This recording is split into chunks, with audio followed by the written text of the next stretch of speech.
Everyone, welcome to Acad Excel. This is Geetanjali Rathod. जो बच्चे अपनी प्रारंभ नीट सीरीज चल रही है उसी का अपन ऑर्गेनिक केमिस्ट्री में जीओसी चैप्टर कर रहे थे, जिसके 2 लेक्चर अपन कंप्लीट कर चुके हैं, जिसमें अपन इंडक्टिव इफेक्ट, हाइपर कॉन्जुगेशन और रेजोनेंस इफेक्ट पढ़ लिया है।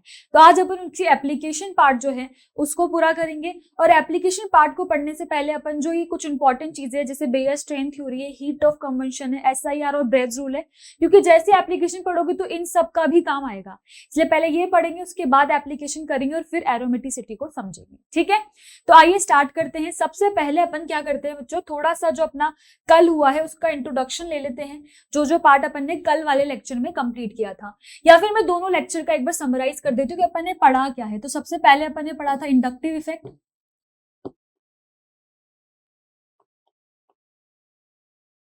ठीक है। इंडक्टिव इफेक्ट में अपन ने 2 चीज पढ़ी थी, प्लस आई माइनस आई, ठीक है। फिर उसके बाद अपन ने पढ़ा था रेजोनेंस, या फिर आप इसको मीजोमेरिक इफेक्ट भी बोल सकते हो, रेजोनेंस या फिर मीजोमेरिक इफेक्ट, ठीक है। और उसके बाद थर्ड आपने पढ़ा था इंडक्टिव इफेक्ट, सॉरी थर्ड आपने क्या पढ़ा था, हाइपर कॉन्जुगेशन इफेक्ट। थर्ड था अपना हाइपर कॉन्जुगेशन इफेक्ट, ठीक है। तो अगर इन सब में अपन एक बार देखें कि क्या क्या पढ़ा था, तो अपन ने देखा था कि जो इंडक्टिव इफेक्ट है वो सिग्मा इलेक्ट्रॉन्स की वजह से हुआ था। और क्यों हुआ था, due to difference in electronegativity, electronegativity के डिफरेंस की वजह से हुआ था। फिर रेजोनेंस को अपन ने बहुत अच्छी एक स्टोरी की तरह समझा था कि जब भी एक स्ट्रक्चर की एक रिप्रेजेंटेशन से उसको नहीं समझा सकते और एक से ज्यादा स्ट्रक्चर से समझाना पड़ता है, तो उसको रेजोनेंस बोलते हैं। और इसमें से जो रेजोनेटिंग स्ट्रक्चर्स थे, जैसे अगर मैं इस हेलोजन की इसमें बेंजीन रिंग की बात करूं, ठीक है, तो आपकी 2 बेंजीन रिंग में अगर यहाँ पर डबल बॉन्ड है और दूसरी में अगर यहाँ डबल बॉन्ड है, तो यहाँ पर पहले इन दोनों के बीच में डबल बॉन्ड है और फिर सेकंड टाइम पे इन दोनों के बीच में डबल बॉन्ड है। तो फिर अपन ने एक हाइब्रिड स्ट्रक्चर बनाया था और अपन ने बोला था जो सच है वो सिर्फ हाइब्रिड है, क्योंकि हाइब्रिड क्या बता रहा है कि 6 कार्बन के बीच में डबल बॉन्ड है। तो अपन ने बताया था कि जो रेजोनेंस हाइब्रिड होते हैं वो क्या होते हैं, रियल स्ट्रक्चर्स होते हैं, और बाकी जो आपके होते हैं ये दोनों, और जो भी आप स्ट्रक्चर्स बनाते हो वो क्या हो जाते हैं बच्चों, ये आपके रेजोनेटिंग स्ट्रक्चर्स होते हैं, पर ये क्या होते हैं, हाइपोथेटिकल होते हैं, जैसे कि भूत प्रेत वगैरह, ठीक है। उस स्टोरी से अपन ने समझ लिया था, ठीक है, ये क्या होते हैं, हाइपोथेटिकल। और जो रेजोनेंस होता है वो क्या होता है, वो आपका रियल फिनोमेना है, ठीक है। फिर अपन बात करते हैं हाइपर कॉन्जुगेशन की। तो हाइपर कॉन्जुगेशन में अपन ने पढ़ा था कि इसमें क्या होता है, हाइपर कॉन्जुगेशन में अपन ने देखा था कि इंडक्टिव इफेक्ट जो था वो अपन ने कुछ रिंग्स के ऊपर लगा के देखा, तो अपन सोच रहे थे इंडक्टिव इफेक्ट के हिसाब से ये आंसर आना चाहिए, मगर उसका आंसर क्या आया था, कुछ अलग आ गया था, क्योंकि यहाँ पर क्या होता है, यहाँ पर भी डिस्प्लेसमेंट होता है पाई इलेक्ट्रॉन्स का, और किसकी वजह से होता है, due to sigma CH bond. जैसे मान लो ये कोई बेंजीन रिंग है और इस बेंजीन रिंग पे जो कार्बन है उसका जो ये CH बॉन्ड है, इसकी वजह से, ये जो बच्चों इसका CH बॉन्ड है ना, इसकी वजह से जो डिस्प्लेसमेंट होता है उसको बोलते हैं आपका हाइपर कॉन्जुगेशन इफेक्ट। तो इसको क्या लिखूंगी मैं, डिस्प्लेसमेंट ऑफ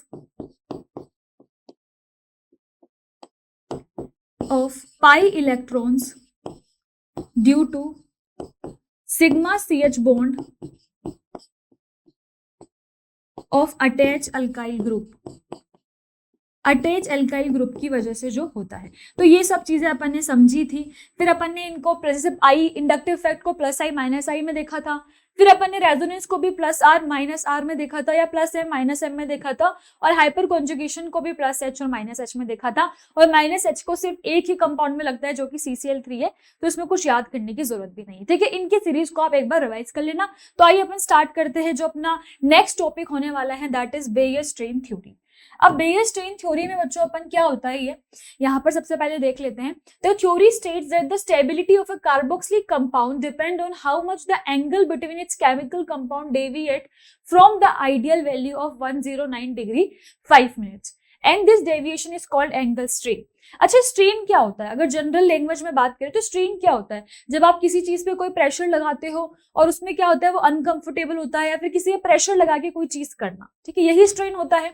तो आपको पता है जो आपका CH4 होता है, इसको ऐसे नहीं ऐसे देखते हैं, कोई कार्बन है, ठीक है, उस कार्बन पे यहाँ पर 4 हाइड्रोजन है। अपन को पता है इसको अपन क्या बोलते हैं, टेट्राहेड्रल बोलते हैं। और जो ये एंगल होता है ये क्या होता है, 109 डिग्री 5 मिनट्स का होता है। तो अपन ने देखा कि टेट्राहेड्रल का जो एंगल है वो 109 डिग्री 5 मिनट्स का होता है। अब यहाँ पर इन्होंने क्या करा था, बेयर ने क्या करा, इसको लिया CH4 को, और CH4 को इसने क्या करा, यहाँ पर उसकी जो चारों कार्बन है उनको क्या कर दिया, 90 डिग्री के एंगल पे रख दिया। क्या कर दिया, इनको 90 डिग्री के एंगल पे रख दिया। और फिर इसकी ऑब्जर्वेशन करी कि क्या होता है अगर मैं इसको 90 डिग्री के एंगल पे रखूं तो क्या होगा। तो वही चीज है, अगर आप किसी चीज को फोर्सफुली, स्ट्रेन लगाना क्या होता है, फोर्सफुली किसी चीज से काम करवा रहे हो। अब इसको फोर्सफुली काम कराया तो जैसे ही छोड़ा तो ये जल्दी से कहाँ आ गया, इस टेट्राहेड्रल फॉर्म पे आ गया, जो कि क्या है 109 डिग्री 5 मिनट की। तो वहां से समझ में आया कि जब भी अपन स्ट्रेन लगाते हैं तो स्ट्रेन जो होता है वो क्या होता है, मतलब जो अपन फोर्सफुली लगा रहे हैं, और बाकी जो है जो मॉलिक्यूल जिस स्टेट में एग्जिस्ट करना चाहता है वो है ये 109 डिग्री 5 मिनट की, क्योंकि जैसे इसको छोड़ा ये जंप करके किसमें आ जाएगा, इसमें आ जाएगा। तो इतनी सी बेसिक सी बात समझ में आ गई कि कोई भी एंगल स्ट्रेन में नहीं रहना चाहेगा, वो अपने स्ट्रेन को रिलीज करके जो एक स्टेबलाइज्ड फॉर्म है उसमें आना चाहेगा, जहां वहां पर वो उसको मैक्सिमम स्टेबिलिटी मिले। तो समझ में आ गया कि जो टेट्राहेड्रल फॉर्म्स होती हैं वो कौन से एंगल पे स्टेबल होती है, 109 डिग्री 5 मिनट की स्टेबल होती है इसका एंगल। ठीक है, अगर इधर ही टेट्राहेड्रल है तो मतलब स्टेबल है, और अगर किसी और एंगल पे है तो उस पे स्ट्रेन होगा। ठीक है, इतनी बेसिक सी बात समझ में आ गई। अब क्या हुआ यहाँ पर, इसने क्या करा, इसने सोचा कि यार अब मैंने एक बार CH4 में तो देख लिया, अब क्यों ना मैं किसी और कंपाउंड में देखूं। तो इसने क्या करा, साइक्लोएल्केन्स ली। ठीक है, और साइक्लोएल्केन में वहां पर एंगल स्ट्रेन निकालने की कोशिश करी। तो अगर मैं साइक्लोएल्केन की बात करूं तो फॉर एग्जांपल मेरे पास ये है, ये क्या होता है, साइक्लोप्रोपेन। फिर मैंने क्या लिया, साइक्लोब्यूटेन। फिर यहाँ पे 5 कार्बन का मैंने लिया साइक्लोपेंटेन, और फिर मैंने लिया साइक्लोहेक्सेन। ठीक है, ये सारी रिंग्स देखी। अगर मैं इन रिंग्स के एंगल की बात करूं तो इतना बेसिक आपको आता होगा कि इसमें क्या होता है, 60 डिग्री का एंगल होता है, इसमें 90 डिग्री का एंगल होता है, 5 मेंबर्ड रिंग में 108 डिग्री का एंगल होता है, और 6 मेंबर्स में 120 डिग्री का एंगल होता है। तो आप बोलोगे मैम यहाँ पर तो एंगल जो है वो क्या है, 109 डिग्री 5 मिनट नहीं है, क्योंकि यहाँ पर भी एक कार्बन है, और कार्बन पे क्या है, ये हाइड्रोजन है, और 2 इसके बॉन्ड बन रहे हैं। मतलब यहाँ पर भी जो कार्बन है वो टेट्राहेड्रल फॉर्म में होना चाहिए था, और उसका एंगल क्या होना चाहिए था, 109 डिग्री 28 मिनट्स होना चाहिए था। और यहाँ पर भी ऐसा ही होना चाहिए था, इधर भी ऐसा ही होना चाहिए था, और इधर भी ऐसा ही होना चाहिए था, क्योंकि यहाँ पर हर जगह क्या है, कार्बन है। तो कार्बन कौन से एंगल में होना चाहिए था, 109 डिग्री 28 मिनट्स के, या फिर आप इसको 5 मिनट्स भी लिख सकते हो, दोनों ही चीज सही है, 109 डिग्री और 5 मिनट्स। ठीक है, अब यहाँ पर इसको समझ में आ गया कि इस एंगल पे रखना था, तो फिर ये तो नहीं है, तो इनमें क्या होगा, एंगल स्ट्रेन होगा। इतनी बेसिक सी बात उसको समझ में आ गई कि अगर यहाँ पर ये इस एंगल पे नहीं है तो इनमें सब में क्या है, एंगल स्ट्रेन है। और उसने सोचा कि मैं क्या इनके एंगल स्ट्रेन निकालूं, और फिर एंगल स्ट्रेन जो निकलेगा उससे मुझे पता चल जाएगा कौन सी रिंग सबसे ज्यादा स्टेबल है। अगर मैं ये 4 रिंग ले रही हूं और मुझे बताना है कि कौन सी रिंग सबसे ज्यादा स्टेबल है, तो वो मैं एंगल स्ट्रेन की वैल्यू से बता दूंगी, क्योंकि एंगल स्ट्रेन क्या होता है बच्चों, जो आपका एंगल स्ट्रेन होता है वो क्या होता है, इनवर्सली प्रोपोर्शनल होता है स्टेबिलिटी के। ये बात तो अपन समझ पे गए जब अपन ने मीथेन वाला एग्जांपल देखा कि जैसे उसको स्ट्रेन में रखा था तो वो क्या है, स्टेबल नहीं था, बहुत अनकंफर्टेबल था, और फिर जैसे ही उसको वहां से छोड़ा तो वो स्टेबिलिटी पे आ गया 109 डिग्री 5 मिनट के एंगल पे। इसका मतलब स्ट्रेन जो है वो इनवर्सली प्रोपोर्शनल है स्टेबिलिटी के। ठीक है, तो स्ट्रेन निकालूंगी, स्ट्रेन के रेशो को उल्टा कर दूंगी तो स्टेबिलिटी आ जाएगी। ठीक है, तो स्ट्रेन निकालने के लिए क्या करा उसने सोचा कि मान लो जो एंगल होता है आपका, किसी भी यहाँ पर 2 एंगल क्या होता है, क्या बताया अपने, स्टेबल एंगल क्या होता है, 109 डिग्री 5 मिनट्स। ठीक है, इसने बोला अगर मुझे इसको स्ट्रेन देना है तो मान लो मैंने यहाँ पर 2 स्ट्रेन के लिए, यहाँ पर इसके एंगल को कम करने के लिए 2 स्ट्रेन्स लगा दिए। ये जो है ये स्ट्रेन है। ठीक है, तो इसको मैंने बोल दिया ये स्ट्रेन एंगल है, तो ये क्या है, ये आपका डेल्टा है, और इसको मैंने बोल दिया ये अल्फा है। ठीक है, डेल्टा और अल्फा, डेल्टा जो है आपके स्ट्रेन निकल गए और ये अल्फा है। अब यहां से आप क्या निकाल सकते हो कि जो डेल्टा प्लस अल्फा प्लस जो डेल्टा है उसका एंगल क्या दे रखा है आपको, 109 डिग्री। इसको 5 मिनट्स या 28 मिनट्स दोनों ही सही है, तो वो भी लिख सकते हो। ठीक है, तो आपने यहां से क्या करा, यहां से आपने डेल्टा निकाल दिया। डेल्टा क्या होगा, हाफ 109 डिग्री 28 मिनट्स, और माइनस कर दिया आपने अल्फा से। अल्फा से माइनस कर दोगे तो आपका जो डेल्टा है मतलब क्या आ जाएगा, स्ट्रेन आ जाएगा। तो ये स्ट्रेन निकालने का आपका तरीका था। ठीक है, अब अल्फा अपन को पता है, जैसे यहाँ पर अल्फा देखे तो 60 डिग्री है। ठीक है, यहाँ पर अल्फा कितना है 90 डिग्री है, यहाँ पर अल्फा 108 डिग्री है और यहाँ पर अल्फा 120 डिग्री है। तो इन सब के लिए ही इसने क्या कर दिया, स्ट्रेन की वैल्यूज निकाल दी। जैसे अगर मैं यहाँ पर निकाल के बताऊं तो आपका जैसे फर्स्ट है अल्फा अगर 60 डिग्री है तो डेल्टा की वैल्यू क्या आएगी, तो आपकी डेल्टा की वैल्यू आ गई 24.5। फिर जैसे ही आपने अल्फा का एंगल लिया, क्या लिया था 90 डिग्री, तो आपकी डेल्टा की वैल्यू क्या आ गई 9.5। फिर आपने क्या करा, अल्फा का एंगल लिया है 108 डिग्री और यहाँ पर डेल्टा की वैल्यू क्या आ गई 0.5। और फिर वैसे ही आपने यहाँ पर अल्फा का एंगल लिया 120 डिग्री और वहां से आपकी जो डेल्टा की वैल्यू है वो आ गई माइनस का 5.5, ये सब प्लस का है। अब आप बोलोगे कि मैम अगर प्लस माइनस के हिसाब से चले तो फिर तो सबसे कम किस में हो गया, अगर अपन प्लस माइनस वाली चीज को कंसिडर कर लेंगे, अगर अपन ने प्लस माइनस वाली चीज कंसिडर कर ली तो फिर तो सबसे कम इसमें हो जाएगा 6 मेंबर्ड में। मगर आपको पता होना चाहिए कि जो ये प्लस माइनस है ये क्या है, ये सिर्फ डायरेक्शन को बता रहे हैं। तो यहाँ पर मैं लिख देती हूँ, जो ये प्लस और माइनस है ये क्या बता रहे हैं, अपन को डायरेक्शन बता रहे हैं। एंगल के बारे में कोई नॉलेज नहीं दे रहे कि एंगल कम है या फिर ज्यादा है, वो सिर्फ डायरेक्शन को बता रहे हैं। और डायरेक्शन को कैसे बता रहे हैं, जैसे अगर मैं इसके एग्जाम्पल की बात करूँ तो डायरेक्शन क्या है, ये बताएंगे सारे के सारे प्लस वाले कि यहाँ पर जो एंगल है वो इंटरनल है, इंटरनल फैक्टर है, और यहाँ पर कोई एक्सटर्नल स्ट्रेन लग रहा है। कैसा स्ट्रेन लग रहा है, कोई एक्सटर्नल स्ट्रेन लग रहा है, और यहाँ पर जो स्ट्रेन है वो कैसा है, इंटरनल स्ट्रेन है। तो ये प्लस माइनस सिर्फ इतनी सी चीजें बता रहे हैं। मतलब अगर अपन इसको कंपेयर करें यहाँ से, और कंपेयर करके अगर मैं लिखना चाहूँ कि किसका एंगल स्ट्रेन सबसे ज्यादा है, तो एंगल स्ट्रेन की अगर मैं बात करूं तो सबसे ज्यादा एंगल स्ट्रेन किसका है 24.5, मतलब 3 मेंबर्ड रिंग का है। फिर स्ट्रेन किसका है, तो अगर मैं एंगल स्ट्रेन की बात करूं तो सबसे ज्यादा 3 मेंबर्ड रिंग का है क्योंकि 24.5 आ रहा है। फिर 4 मेंबर्ड रिंग का हुआ क्योंकि वो कितना आ रहा है 9.5 आ रहा है। और उसके बाद आपका किसका आ रहा है 6 मेंबर्ड रिंग का, क्योंकि 5.5 है माइनस तो सिर्फ डायरेक्शन बता रहा है। तो फिर किसका हुआ आपका 6 मेंबर्ड रिंग का, और उसके बाद एंगल स्ट्रेन 0.5 से 5 मेंबर्ड रिंग का। तो अगर यहां से मैं इसकी स्टेबिलिटी निकालना चाहूं तो क्या निकाल पाऊंगी स्टेबिलिटी, बिल्कुल सही, कोई दिक्कत नहीं आनी चाहिए। स्टेबिलिटी क्या हो जाएगी, अगर एंगल स्ट्रेन ये है तो स्टेबिलिटी मैंने बताया क्या है, इनवर्स है, मतलब इसका उल्टा हो जाएगी। मतलब 5 मेंबर्ड रिंग सबसे ज्यादा स्टेबल, फिर आपका 6 मेंबर्ड रिंग उससे ज्यादा स्टेबल, और फिर 4 मेंबर्ड, और फिर लास्ट में आपका आ जाएगा 3 मेंबर्ड रिंग। तो आपको समझ में आ गया, अगर मैं स्टेबिलिटी पूछूं इन सभी रिंग में तो 5 मेंबर्ड की ज्यादा होगी, फिर 6 मेंबर्ड की, फिर 4 मेंबर्ड की, और फिर उसके बाद आपकी किसकी स्टेबिलिटी होगी 3 मेंबर्ड रिंग की। तो अपन को ये डेटा मिल गया था अपना बेयर स्ट्रेन थ्योरी से, और यही बच्चों आपकी बेयर स्ट्रेन थ्योरी है जो आपको याद रखनी है। अब एक छोटी सी चीज जो है वो ये कि इसने क्या करा था, जो साइक्लोएल्केन्स थी ना उसको क्या कंसिडर किया था, नॉन प्लेनर, सॉरी क्या, अब बच्चों एक छोटी सी चीज है, इसने क्या करा था, जो साइक्लोएल्केन है ना उसको प्लेनर कंसिडर किया था।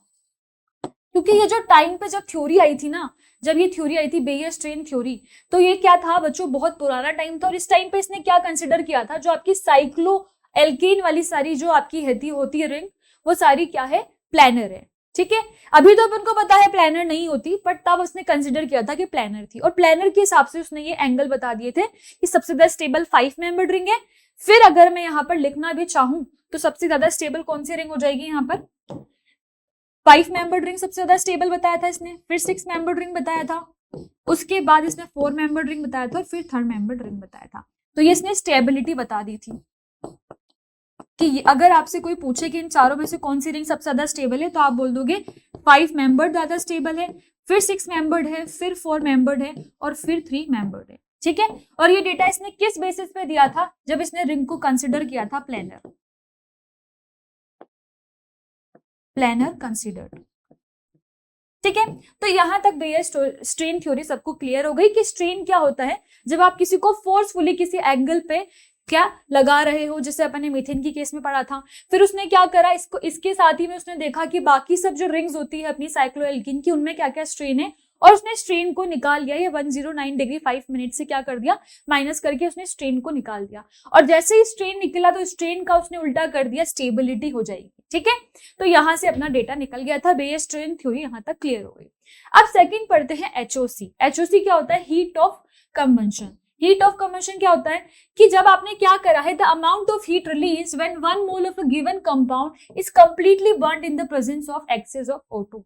फॉर एग्जाम्पल आपने कोई भी एक्स कंपाउंड ले लिया है, ठीक है, और आपने उसको क्या करा है? बर्न करा है, और बर्न हुआ है तो ऑब्वियस सी बात है O2 के प्रेजेंस में ही हुआ होगा, और फिर वहां से क्या निकला है? CO2 निकला है और H2O निकला है, ठीक है। और इसी के साथ में हीट और लाइट भी निकलता है बहुत ज्यादा अमाउंट में, क्योंकि ये रिएक्शन अपन 10th में भी पढ़ते हैं, तो इतना नॉर्मल सबको पता होगा, ठीक है। अब यहाँ पर क्या हुआ, जब आप ये रिएक्शन करवा रहे हो तो आप हीट दे रहे हो, मतलब आप एनर्जी दे रहे हो किसी फॉर्म में, ठीक है, और एनर्जी को मैंने लिख दिया, एनर्जी आपने जो दी है वो है A, ठीक है, और यहां से जो एनर्जी निकल रही है हीट की फॉर्म में वो है B। तो अगर मैं यहां से क्या निकालना चाहूं, अगर मैं यहां से इसकी एंथैल्पी निकालना चाहूं, तो एंथैल्पी क्या हो जाएगी? वो हो जाएगी आपकी B माइनस A, तो एंथैल्पी निकल जाएगी, ठीक है। तो यही आपका होता है हीट ऑफ कंबंशन, जब आप किसी भी मॉलिक्यूल के 1 मोल को कंप्लीटली बर्न करते हो, और कंप्लीटली बर्न होने के बाद जो होता है वहां से उसका एचओसी डेटा मिल जाता है। अब इसने क्या करा है, यहाँ पर जनरल चीजें बताइए कि एचओसी जो होता है वो क्या होता है? डायरेक्टली प्रोपोर्शनल होगा नंबर ऑफ कार्बन के, और इनवर्सली प्रोपोर्शनल होगा स्टेबिलिटी के। और अगर स्टेबिलिटी के इनवर्सली प्रोपोर्शनल है तो एक चीज अपन एक्स्ट्रा ऐड कर सकते हैं कि डायरेक्टली प्रोपोर्शनल होगा स्ट्रेन के।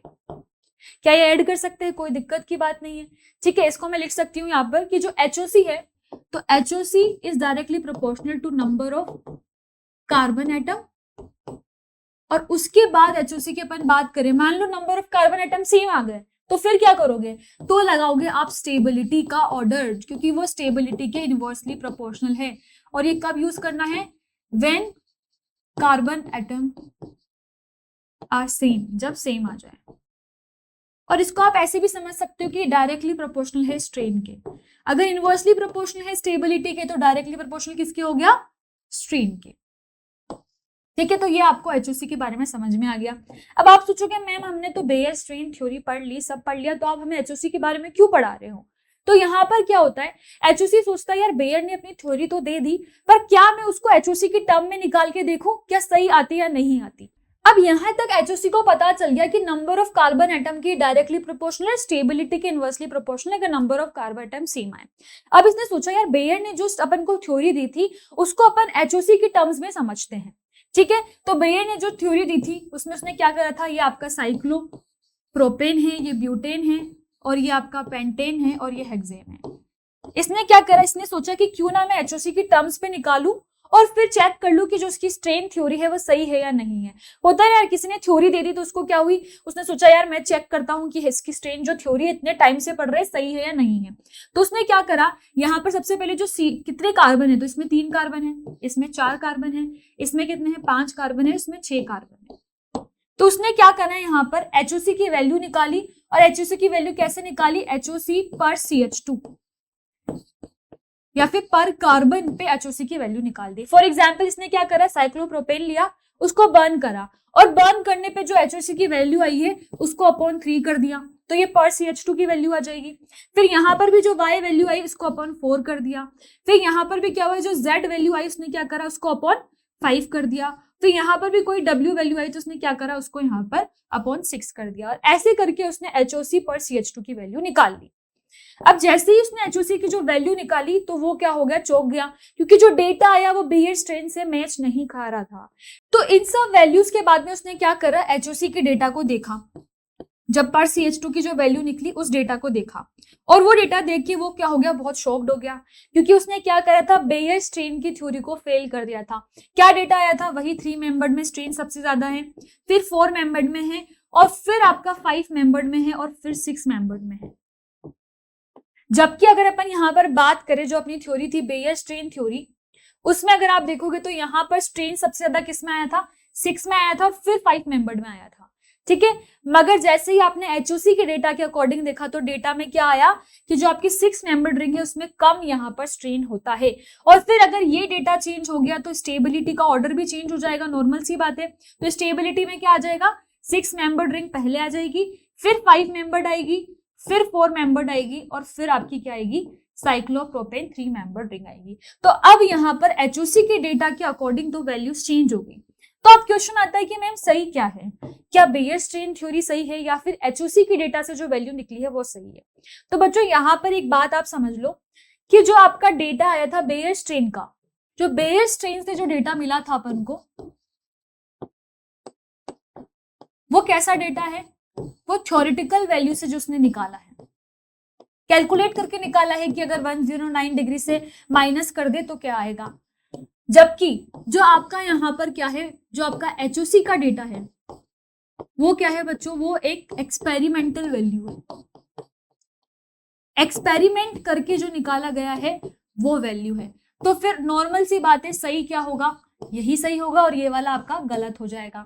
तो इन दोनों के डेटा को एक बार लिख लेते हैं ताकि कंपैरिजन आप कर पाओ। बेयर स्ट्रेन के अकॉर्डिंग जो डेटा था, तो स्ट्रेन के हिसाब से तो इसने बोला था कि जो स्ट्रेन सबसे ज्यादा होगा वो 3 मेंबर्ड में होगा, फिर 4 मेंबर्ड में होगा, फिर 6 मेंबर्ड में होगा और फिर 5 मेंबर्ड में होगा। और फिर उसी के अकॉर्डिंग जब उसने स्टेबिलिटी ऑर्डर दिया था तो स्टेबिलिटी में उसने क्या बोला था कि स्टेबिलिटी में 5 मेंबर सबसे ज्यादा स्टेबल है, फिर 6 मेंबर्ड है, फिर 4 मेंबर्ड है और उसके बाद 3 मेंबर्ड है। और वैसे ही जब अपन ने एचओसी का डेटा निकाला तो एचओसी के डेटा के हिसाब से क्या निकला था, स्ट्रेन में 3 मेंबर सबसे ज्यादा है, फिर 4 मेंबर्ड है, फिर 5 मेंबर्ड है और फिर 6 मेंबर्ड है।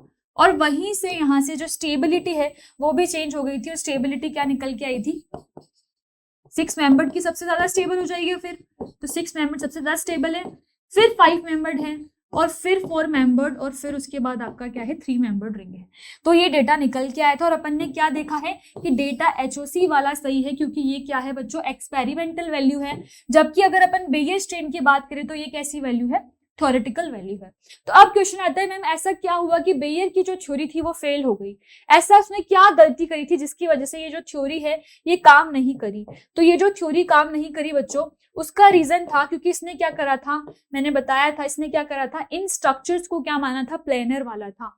जबकि अपन को पता है जो साइक्लो एल्केन होते हैं वो क्या होते हैं आपके, नॉन प्लेनर होते हैं, प्लेनर नहीं होते हैं, नॉन प्लेनर होते हैं। एक्सेप्ट एक 3 मेंबर रिंग जो होता है वो तो आपको पता है, ये ट्रायंगल जो होता है प्लेनर मानते हैं उसको, तो नॉन प्लेनर कौन सा होता है, 3 मेंबर्ड रिंग होता है। बाकी सब आपके क्या होते हैं बच्चों, नॉन प्लेनर होते हैं। जैसे आप पढ़ते भी हो, अभी आगे एक चैप्टर अपन पढ़ेंगे तो उसमें भी आपको कंफर्म हो जाएगा, जो ये आपकी 6 मेंबर्ड रिंग होती है ना बच्चों, ये ऐसे चेयर की फॉर्म में एग्जिस्ट करती है और फिर उसके बाद ये बोर्ड की फॉर्म में भी चल जाती है। तो फिर यहां से अगर ये इस फॉर्म में है तो इसका क्या है, एंगल स्ट्रेन नहीं है, इसका एंगल क्या है 109 डिग्री 5 मिनट है। और अगर इसका एंगल जो टेट्राहेड्रल का एंगल होता है वही है तो फिर ये तो क्या है, स्टेबल हुई, तो इसीलिए इसको स्टेबल माना जाता है। तो ये चीज अपन समझ जाएंगे, ठीक है। और क्या समझ में आया यहाँ से कि बेयर स्ट्रेन थ्योरी जो है, क्योंकि उसने एक गलती कर दी, वो छोटी सी गलती थी, वरना उसकी थ्योरी जो है वो बिल्कुल सही थी। वह छोटी सी गलती क्या हुई कि उसने साइक्लो एल्केन को क्या मान लिया, उसने साइक्लो एल्केन को प्लेनर मान लिया, जबकि साइक्लो एल्केन क्या होते हैं, नॉन प्लेनर। तो इसका अगर रीजन देखें तो वो ये हो जाएगा, जो इसकी थ्योरी फेल हुई है उसका रीजन क्या हो जाएगा, क्योंकि उसने नॉन प्लेनर मान लिया, प्लेनर मान लिया था, ठीक है, जबकि रियलिटी में वो प्लेनर होती है। तो यहां तक अपन को 2 चीजें समझ में आएगी, बेयर स्ट्रेन थ्योरी क्या होता है और एचओसी हीट ऑफ कंबशन क्या होता है, ठीक है। आगे बढ़ते हैं, तो आइए कुछ क्वेश्चन करते हैं एचओसी के ऊपर। तो ये तो आपको बहुत सिंपल क्वेश्चन दे दिया, अपन को पता है एचओसी जो है डायरेक्टली प्रोपोर्शनल किसकी होती है, नंबर ऑफ कार्बन एटम के।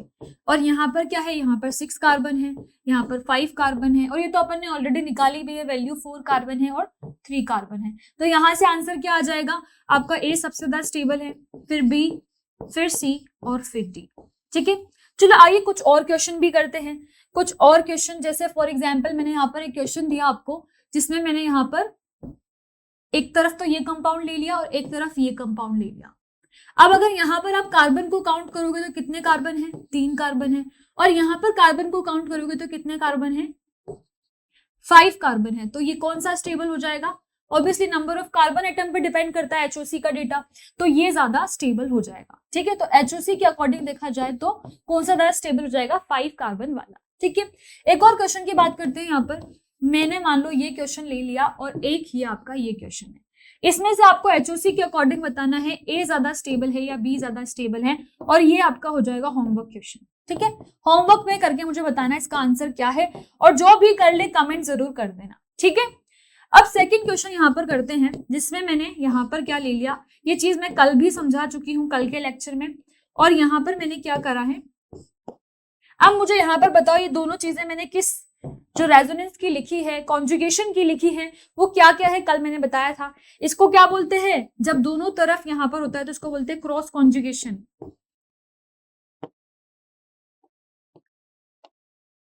और इसको क्या बोलूंगी, एक्सटेंडेड कॉन्जुगेशन।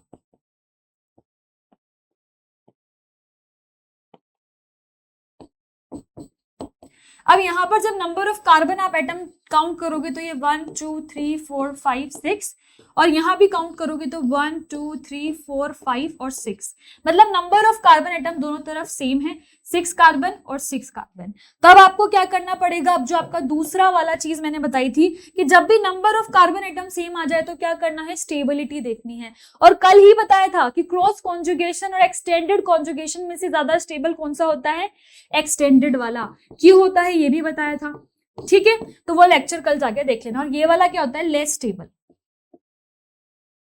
ये लेस स्टेबल होता है। और इसको मैं यहां लिख देती हूँ, ये क्या होता है बच्चों, मोर स्टेबल होता है।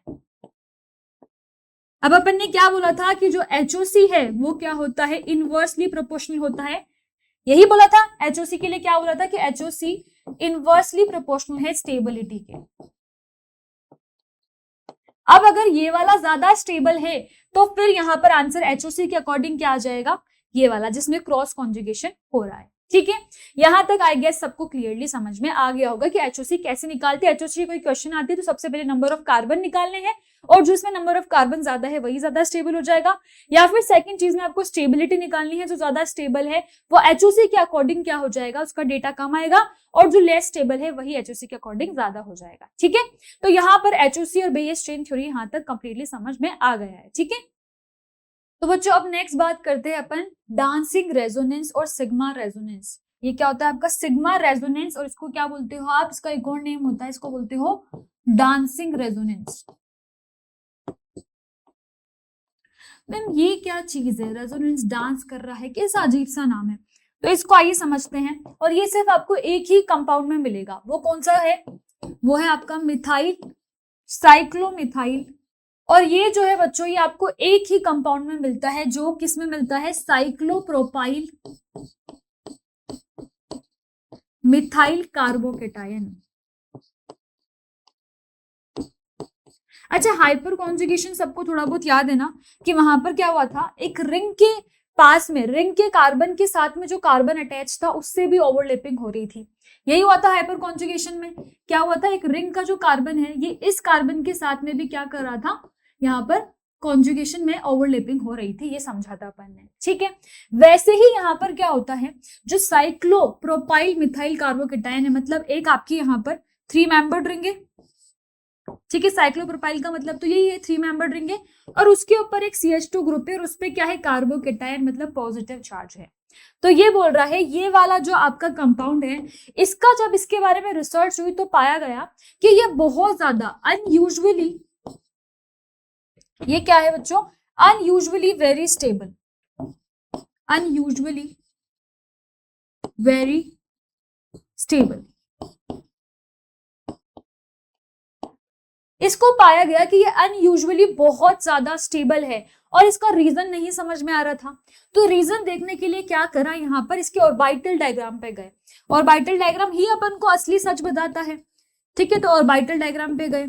अब ऑर्बिटल डायग्राम पे गए तो वहां पर देखा कि ये वाला जो कार्बन है आपका, जो रिंग के अंदर जो कार्बन है, अपन को पता है यहाँ पर ओवरलैपिंग कैसे होती है, ऐसे होती है, यहाँ पर ऐसा ही कुछ हो रहा होगा। ठीक है, फिर जब इस कार्बन को देखा जो कि यहाँ पर अटैच है, तो और नॉर्मल सी बात है, यहाँ पर क्या है, 2 हाइड्रोजन है ना, और यहाँ पर इसका पॉजिटिव है।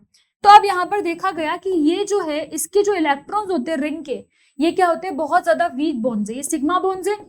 पर सिग्मा बॉन्ड कैसे है, वीक सिग्मा बॉन्ड है। और अगर वीक है तो इसका मतलब यहाँ पर इलेक्ट्रॉन्स इजीली अवेलेबल होंगे। वीक बॉन्ड का मतलब क्या होता है, जो टूट जाएगा और इलेक्ट्रॉन्स इजीली अवेलेबल होंगे। तो इस इलेक्ट्रॉन को ये पॉजिटिव चार्ज क्या करता है, यहाँ पर यूज कर लेता है, और अपने वेकेंट ऑर्बिटल को क्या कर लेता है, फिल कर लेता है, ओवरलैपिंग हो जाती है। ये वेकेंट था इस कार्बन के पास, तो ये क्या कर लेता है, इन लूज इलेक्ट्रॉन से इसको ओवरलैप करवा लेता है। और इससे और बाइटल डायग्राम से इसका सच पता चल गया कि यहाँ पर क्या हो रहा है कि ये इसलिए स्टेबल है क्योंकि यहाँ पर तो इस पॉजिटिव चार्ज ने क्या कर लिया है, ओवरलैपिंग कर ली है, उसकी वजह से ये स्टेबल है। अब अगर इसका आप हाइब्रिड बनाओ यहाँ पर, तो आपको समझ में आएगा कि जो पॉजिटिव चार्ज है ना बच्चों, ये जो पॉजिटिव चार्ज है ये 3 कार्बन पे है, इस कार्बन पे है, इस कार्बन पे है और इस कार्बन पे है। इन 3 कार्बन पे ये क्या है, हाइब्रिड, मतलब इन 3 कार्बन पे ये डिस्पर्स्ड है पॉजिटिव चार्ज। तो ये चीज अपन को समझ में आ गई कि ये रिंग क्यों ज्यादा स्टेबल है, क्योंकि यहाँ पर क्या है, आपने देख लिया ओवरलैपिंग होती है इस तरीके से, ठीक है। तो इसीलिए ये जो रिंग है वो बहुत ज्यादा स्टेबल होती है। तो ये सब बताने का जो मेरा रीजन है वो ये है कि जब भी आपको कार्बोकेटायन की स्टेबिलिटी अभी मैं बताने वाली हूँ एप्लीकेशन में, तो अगर ये कहीं पर दिख गई तो आप इसको सबसे ज्यादा स्टेबल मानोगे। जैसे फॉर एग्जांपल मैंने यहाँ पर एक एग्जांपल लिया और एग्जांपल में आपको 2 यहाँ पर कार्बोकेटायन दे दिए, एक में तो मैंने 3 मेंबर्ड रिंग में CH2 जोड़ दिया था, ठीक है, और एक मैंने 4 मेंबर्ड रिंग में यहाँ पर CH2 जोड़ के इस पे भी पॉजिटिव लगा दिया। अब अपन ने देखा ये इतनी ज्यादा स्टेबल है, यूजुअली तो सबसे ज्यादा स्टेबल यही हो जाएगी क्योंकि ये क्या है, बहुत ज्यादा स्टेबल होती है बच्चों, बहुत ज्यादा, मोस्ट स्टेबल। इवन क्या होता है, रेजोनेंस से भी ज्यादा स्टेबल होती है ये, इसको मैं लिख देती हूँ यहाँ पर, even more stable then resonance, resonance के फिनोमेना से भी ज्यादा स्टेबल होती है ये। और अगर मैं ऐसा करूं कि एक जो कार्बोकेटायन है मेरा, यहाँ पर तो मैंने CH2 मान रखा है, मान लो एक कार्बोकेटायन के मैं यहाँ पर 3 मेंबर्ड रिंग जोड़ दूं, तो क्या होगा, नॉर्मल सी बात है, जितनी ज्यादा 3 मेंबर्ड रिंग होंगी उतनी ज्यादा ये क्या होता है, स्टेबल हो जाएगा। फिर अगर 2 मेंबर्ड की बात करूं यहाँ पर, तो ये ज्यादा स्टेबल हो जाएगा। और फिर वैसे ही जो आपका यहाँ पर जिसकी अपन बात कर रहे थे वो, तो सबसे ज्यादा स्टेबल कौन सा हो जाएगा, ये वाला और फिर ये वाला। तो बहुत नॉर्मल सी बात है, 3 मेंबर्ड रिंग जितनी ज्यादा बढ़ेगी उतना ज्यादा आपका डांसिंग रेजोनेंस बढ़ेगा। तो यहाँ पर आप लिख सकते हो मोर नंबर ऑफ 3 मेंबर्ड रिंग क्या होगा, more will be it's stability, उसकी स्टेबिलिटी भी उतनी ज्यादा ही होगी जितनी ज्यादा 3 मेंबर्ड रिंग होगी। तो ये चीज अपन को समझ में आएगी डांसिंग रेजोनेंस क्या होता है। जब भी कार्बोकेटायन में ऐसा कोई कार्बोकेटायन दिख जाए जहां पर 3 मेंबर्ड रिंग के पास के कार्बन में पॉजिटिव हो, तो वो क्या है, बहुत ज्यादा स्टेबल है। हाँ, ये चीज अपन ने पढ़ी थी कि ये एंगल स्ट्रेन होता है, इसमें 3 मेंबर्ड रिंग में सबसे ज्यादा एंगल स्ट्रेन होता है, पर ये एंगल स्ट्रेन के पास ही में जब पॉजिटिव चार्ज लगा दो तो ये क्या कर लेता है, एक नया फिनोमिना करता है जिसको बोलते हैं डांसिंग रेजोनेंस, ठीक है। आइए अपना नेक्स्ट रूल पढ़ते हैं जो कि क्या है, ब्रेग्स रूल। अब ब्रेग्स रूल क्या है यहाँ पर, Bragg's rule, planarity can not be achieve at bridge head carbon. अच्छा, ब्रिज हेड कार्बन सबको पता है ना, जो ये आपका, ये क्या है, आपकी 6 मेंबर्ड रिंग है, यहाँ पर जब आप एक और बॉन्ड लगा देते हो तो ये क्या होता है, आपका ब्रिज हेड बन जाता है। क्योंकि देखो यहाँ पर ये क्या है, ऐसे ब्रिज जा रहे हैं और ये इसका हेड है, तो ब्रिज हेड कार्बन इसको बोलते हैं। तो ब्रिज हेड कार्बन पे आप प्लेनरिटी नहीं अचीव कर सकते because it can not be sp2 hybridized and in bridge head cyclic compound unless one of the rings contain at least 8 carbon atoms.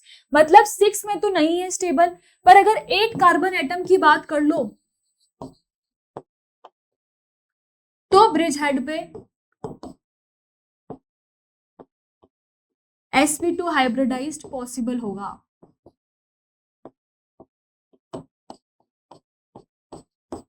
तो जब भी यहाँ पर कोई 6 मेंबर्ड या 7 मेंबर्ड या उससे भी कम वाली रिंग दिख जाए, उसमें ब्रिज हेड पे यहाँ पर 6 मेंबर्ड ही होगी लिस्ट, तो आपको तो 6 मेंबर्ड पे यहाँ पर ब्रिज हेड पे अगर कोई वहां पर sp2 हाइब्रिडाइजेशन कर रखा है तो वो पॉसिबल नहीं है, और यही आपका ब्रेग्स रूल है।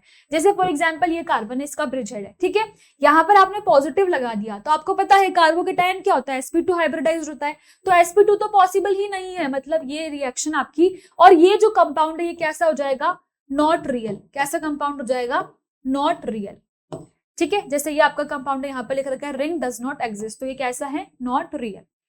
फिर अगर अपन यहाँ पर बात करें इस कंपाउंड की, तो अगर यहाँ पर डबल बॉन्ड लगा दिया, तो डबल बॉन्ड का मतलब क्या है, डबल बॉन्ड का मतलब भी यही है कि जो ब्रिज हेड है वो क्या हो गया, sp2 हाइब्रिडाइज हो गया। तो अगर ये sp2 हाइब्रिडाइज हो गया तो यही चीज अपन बात कर रहे हैं कि ब्रेज रूल क्या बता रहा है, ब्रिज हेड कभी भी sp2 हाइब्रिडाइज नहीं हो सकता, तो इसका मतलब ये भी नॉट रियल हो गया। ठीक है, इस कंपाउंड में क्या कर रखा है, यहाँ पर क्या है, यहाँ पर डबल बॉन्ड है, मतलब ये अभी भी क्या है, sp3 हाइब्रिडाइज है, तो ये कैसा हो जाएगा, आपका रियल हो जाएगा। ठीक है, तो इतना सा छोटा सा बहुत सिंपल सा ब्रेज रूल है कि ब्रिज हेड पे कभी भी sp2 हाइब्रिडाइजेशन नहीं हो पाएगा। चलो ऐसा करते हैं, इसके कुछ एग्जाम्पल कर लेते हैं ताकि समझ में आ जाए। जैसे मान लो यहाँ पर ब्रिज हेड पे मैंने आपको दे दिया, यहाँ पर ये आपका 6 मेंबर्ड रिंग है और यहाँ पर पॉजिटिव लगा दिया, और दूसरे कंपाउंड में मैंने क्या करा, ब्रिज हेड ही है पर यहाँ पर पॉजिटिव लगा दिया, और मैं पूछ रही हूँ मुझे बताओ कौन सा ज्यादा स्टेबल है। तो नॉर्मल सी बात है, मैंने अभी बताया है कि ब्रिज हेड पे तो sp2 हाइब्रिडाइज नहीं हो सकता। ठीक है, और नहीं हो सकता तो ये वाला लीस्ट स्टेबल हो जाएगा और ये वाला मोर स्टेबल हो जाएगा, मोर स्टेबल और ये लीस्ट स्टेबल। अब ये सब चीजें समझ में आई, मैं पहले क्यों पढ़ा रही हूँ एप्लीकेशन से पहले। अगर कार्बोकेटायन को मैं ऐसे रिंग में दे दूंगी तो समझ में तो आना चाहिए कि ब्रेज रूल की वजह से ये क्या है, अनस्टेबल है। ठीक है, फिर मान लो ऐसा ही क्वेश्चन मैंने आपको फ्री रेडिकल के लिए दे दिया, यहाँ पर ब्रिज हेड पे मैंने फ्री रेडिकल लगा दिया और यहाँ पर मैंने क्या करा, ब्रिज हेड के पास वाले कार्बन पे फ्री रेडिकल बना दिया। अब कौन सा ज्यादा स्टेबल होगा, बताओ अब कौन सा ज्यादा स्टेबल होगा। चलो ये आपका होमवर्क क्वेश्चन है। थर्ड यहाँ पर बात करते हैं कार्बन आयन की। एक आपका वही ब्रिज हेड यहाँ पर है और ब्रिज हेड पे मैंने माइनस चार्ज लगा दिया, और यहाँ पर मैंने क्या करा, यहाँ पर के ब्रिज हेड के कार्बन पे माइनस चार्ज लगा दिया। तो आप सोचोगे मैम नॉर्मल सी बात है, ये वाला ही ज्यादा स्टेबल होगा। नहीं बच्चों, यहाँ पर कार्बन आयन है और कार्बन आयन की एक बहुत इंपॉर्टेंट प्रॉपर्टी को आप भूल रहे हो कि जो आपका कार्बन आयन होता है वो क्या होता है, sp3 हाइब्रिडाइज्ड होता है। कार्बन आयन कैसा होता है, sp3 हाइब्रिडाइज। तो बच्चे जो गलती करते हैं ना वो यही करते हैं, वो क्या सोचते हैं यार सब जगह ब्रिज हेड पे क्या है, पॉजिटिव भी यहाँ पर नहीं होता, फ्री रेडिकल का भी आंसर ये होगा कि यहाँ पर ज्यादा जो स्टेबल होगा वो ये वाला होगा, ब्रिज हेड वाला जो फ्री रेडिकल है वो भी sp2 हाइब्रिडाइज हो जाएगा। मगर कार्बन आयन वाले केस में क्या होगा, ये sp3 ही रहेगा, और अगर ये sp3 है तो फिर क्या होगा, यहाँ पर ये दोनों ही स्टेबल है, फिर तो क्या है, दोनों ही स्टेबल है।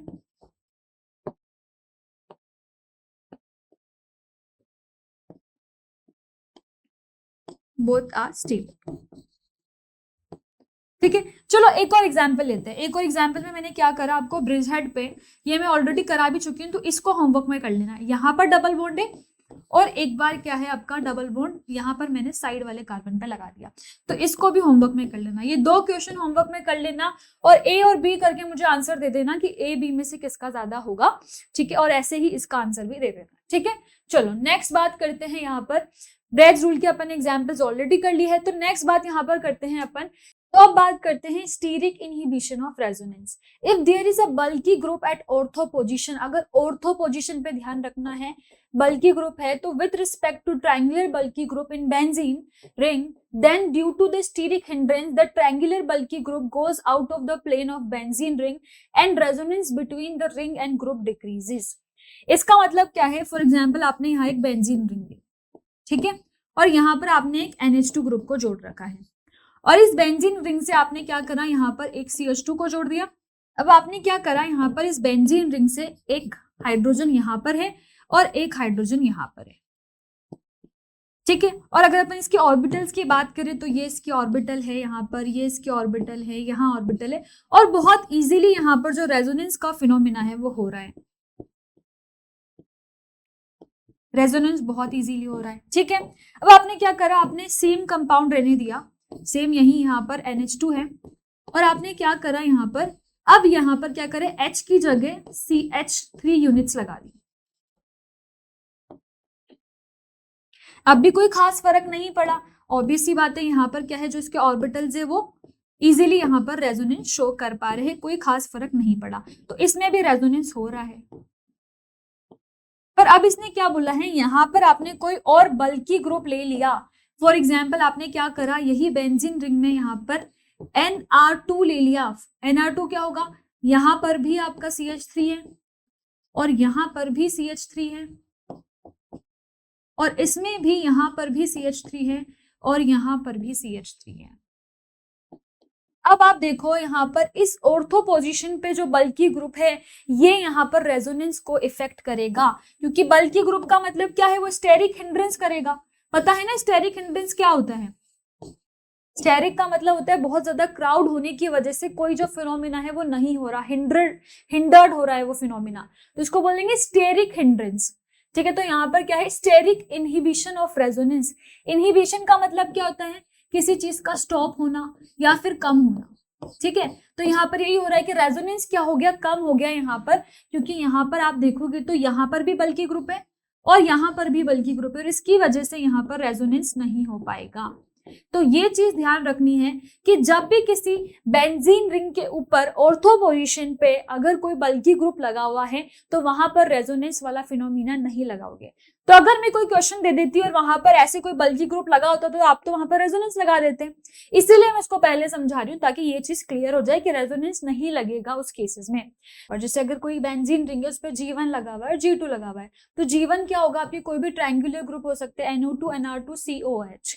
तो ये जो आपके सारे ग्रुप होते हैं कैसे ग्रुप होते हैं, जो -M शो करते हैं और -I शो करते हैं, यही ग्रुप होते हैं। ठीक है, अब यहाँ पर क्या होगा, ये यहाँ पर क्या शो नहीं कर पाएंगे बच्चों, यहाँ पर NO2 जो है वो, क्योंकि यहाँ पर मान लो फॉर एग्जाम्पल मैंने एक बेंजीन रिंग ली, यहाँ पर मेरा कोई आयोडीन ग्रुप है, यहाँ पर मैंने NO2 ग्रुप लगा दिया। अब मुझे पता है कि ये क्या करता है, -M भी शो करता है और साथ में -I भी शो करता है, पर क्योंकि SIR इफेक्ट लगेगा ऑर्थो पोजिशन पे, तो अब क्या होगा, it can only show -I। क्या होगा अब, it can only show -I। यहां पर ये सिर्फ -I इफेक्ट ही लगा पाएगा। तो ये बात ध्यान रखना, जब भी किसी बेंजीन रिंग की ऑर्थो पोजीशन पे, ये ऑर्थो पोजीशन होती है, कोई बल्की ग्रुप लगा हो जैसे कि NO2 हो, NR2 हो या फिर COOH ग्रुप हो, तो उस टाइम पे क्या होता है, SIR इफेक्ट लग जाता है, जिसकी वजह से वो सिर्फ -I इफेक्ट ही शो कर पाता है। ठीक है, अब आगे यहाँ पर देखते हैं इसके कुछ और पॉइंट्स।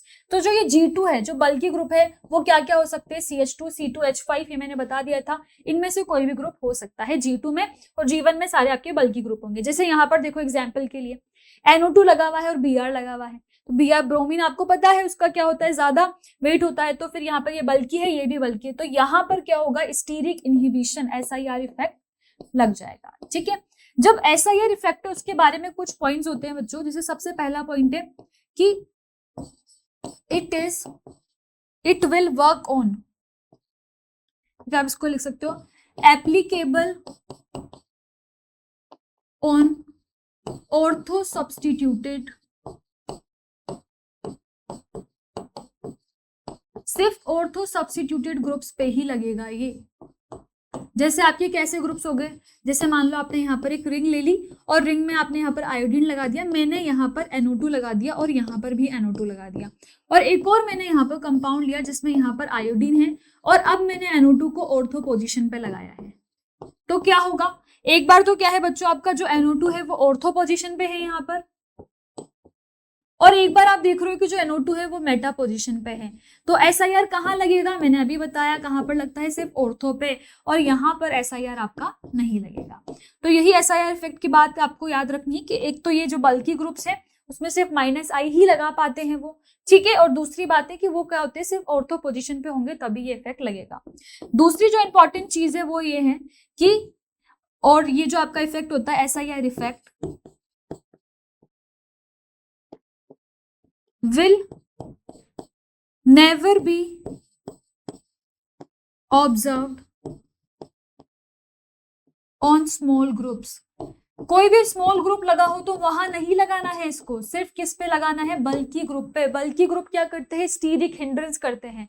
स्टीरिक हिंड्रेंस क्या होती है कि कोई बहुत ज्यादा क्राउडेड है उसकी वजह से वो क्या है, किसी फिनोमिना को रोक रहा है, हिंडर्ड कर रहा है, तो उसको स्टीरिक हिंड्रेंस बोलते हैं। और स्टीरिक इनहिबिशन का मतलब क्या होता है बच्चों, किसी चीज को स्टॉप करना, तो वही है क्या हो जाएगा आपका स्टीरिक इनहिबिशन ऑफ रेजोनेंस। तो यहाँ पर ये चीज याद रखनी है, जो ग्रुप है आपके फ्लोरीन, OH, NH2CN, ये सारे क्या है, स्मॉल ग्रुप्स हैं, और स्मॉल ग्रुप्स पे कभी भी SIR नहीं लगेगा, तो ये चीज आपको ध्यान रखनी है। ठीक है, नेक्स्ट अपन यहाँ पर देखते हैं, तो अपन यहाँ पर इसके बारे में पढ़ चुके हैं। तो नेक्स्ट अपन देखते हैं एप्लीकेशन पार्ट जो अपना है, जो कि जिसके बारे में मैं बात कर चुकी हूँ, उसी के लिए अपन ने इतनी सारी चीजें भी पढ़ी हैं। तो एप्लीकेशन को मैं सबसे पहले समझाने के लिए क्या करूंगी, सबकी आपको यहाँ पर एप्लीकेशन में क्या क्या यूज करने वाले हैं वो बता दूंगी। जैसे कार्बोकेटायन है, ठीक है, फिर आपका कार्बेनायन है, और फिर क्या है आपका कार्बन फ्री रेडिकल है।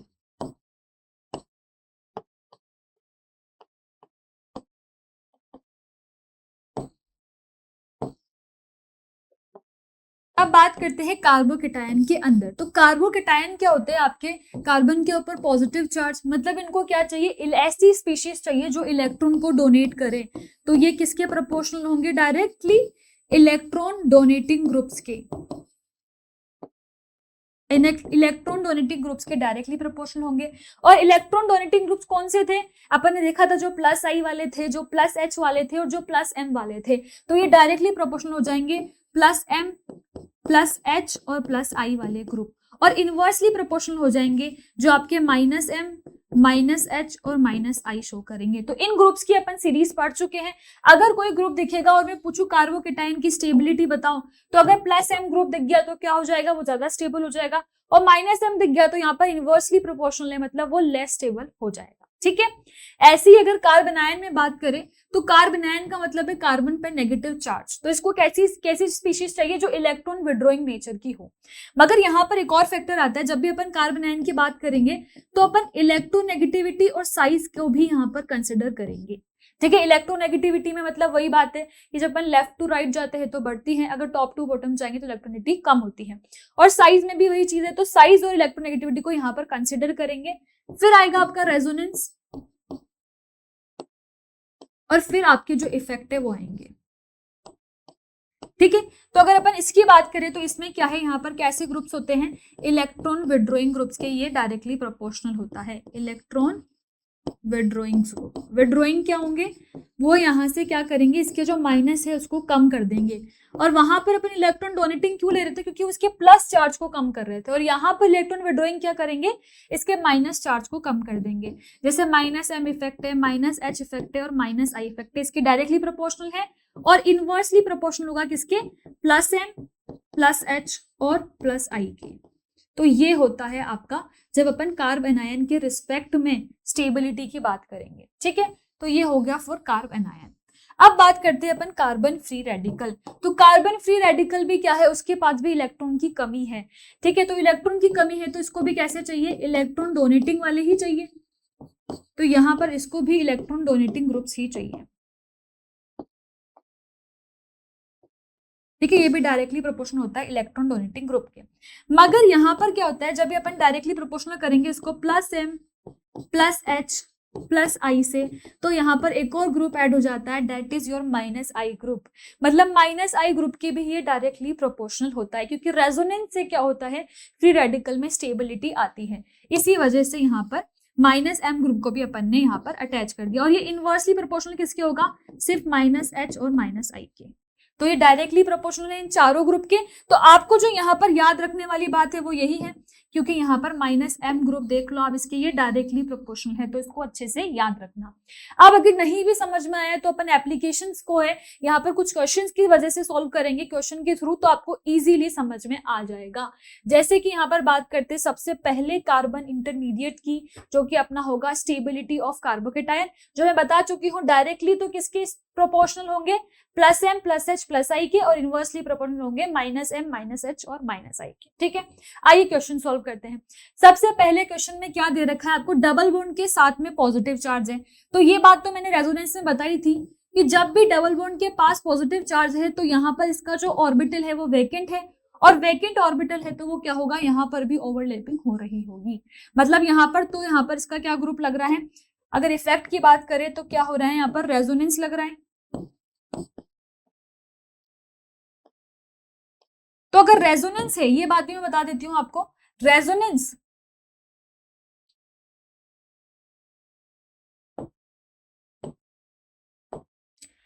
तो यहां पर ये चीज भी डिस्कस कर लेते हैं कि अगर तीनों ग्रुप लग रहे हैं तो तीनों में से कौन ज्यादा स्टेबल माना जाएगा। जैसे फॉर एग्जांपल आपका रेजोनेंस लग रहा है,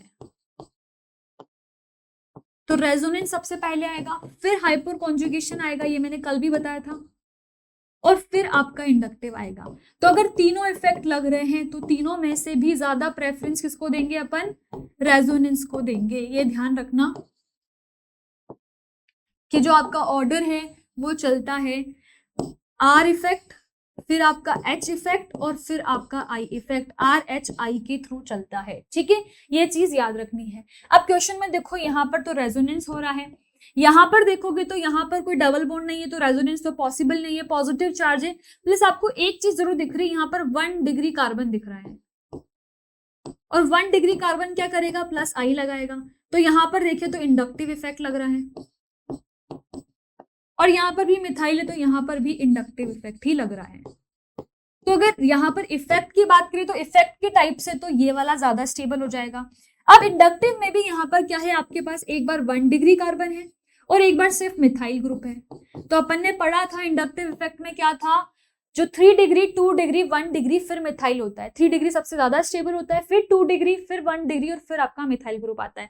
तो 1 डिग्री ज्यादा स्टेबल होगा किससे? मिथाइल से।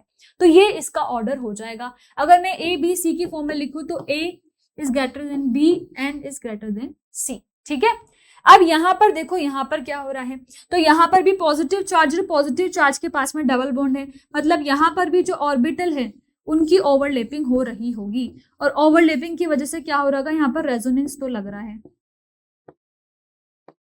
ठीक है, रेजोनेंस तो समझ में आ गया कि रेजोनेंस तो यहाँ पर लग रहा है। अब यहाँ पर दूसरी चीज आती है कि इस केस में क्या हो रहा है, तो इधर भी रेजोनेंस लग रहा है। क्या बात है, यहाँ पर भी रेजोनेंस है और यहाँ पर भी रेजोनेंस है। मतलब रेजोनेंस की बेसिस पे अपन यहाँ पर अब इसको सॉल्व नहीं कर सकते, क्योंकि रेजोनेंस तो तीनों में आ रहा है।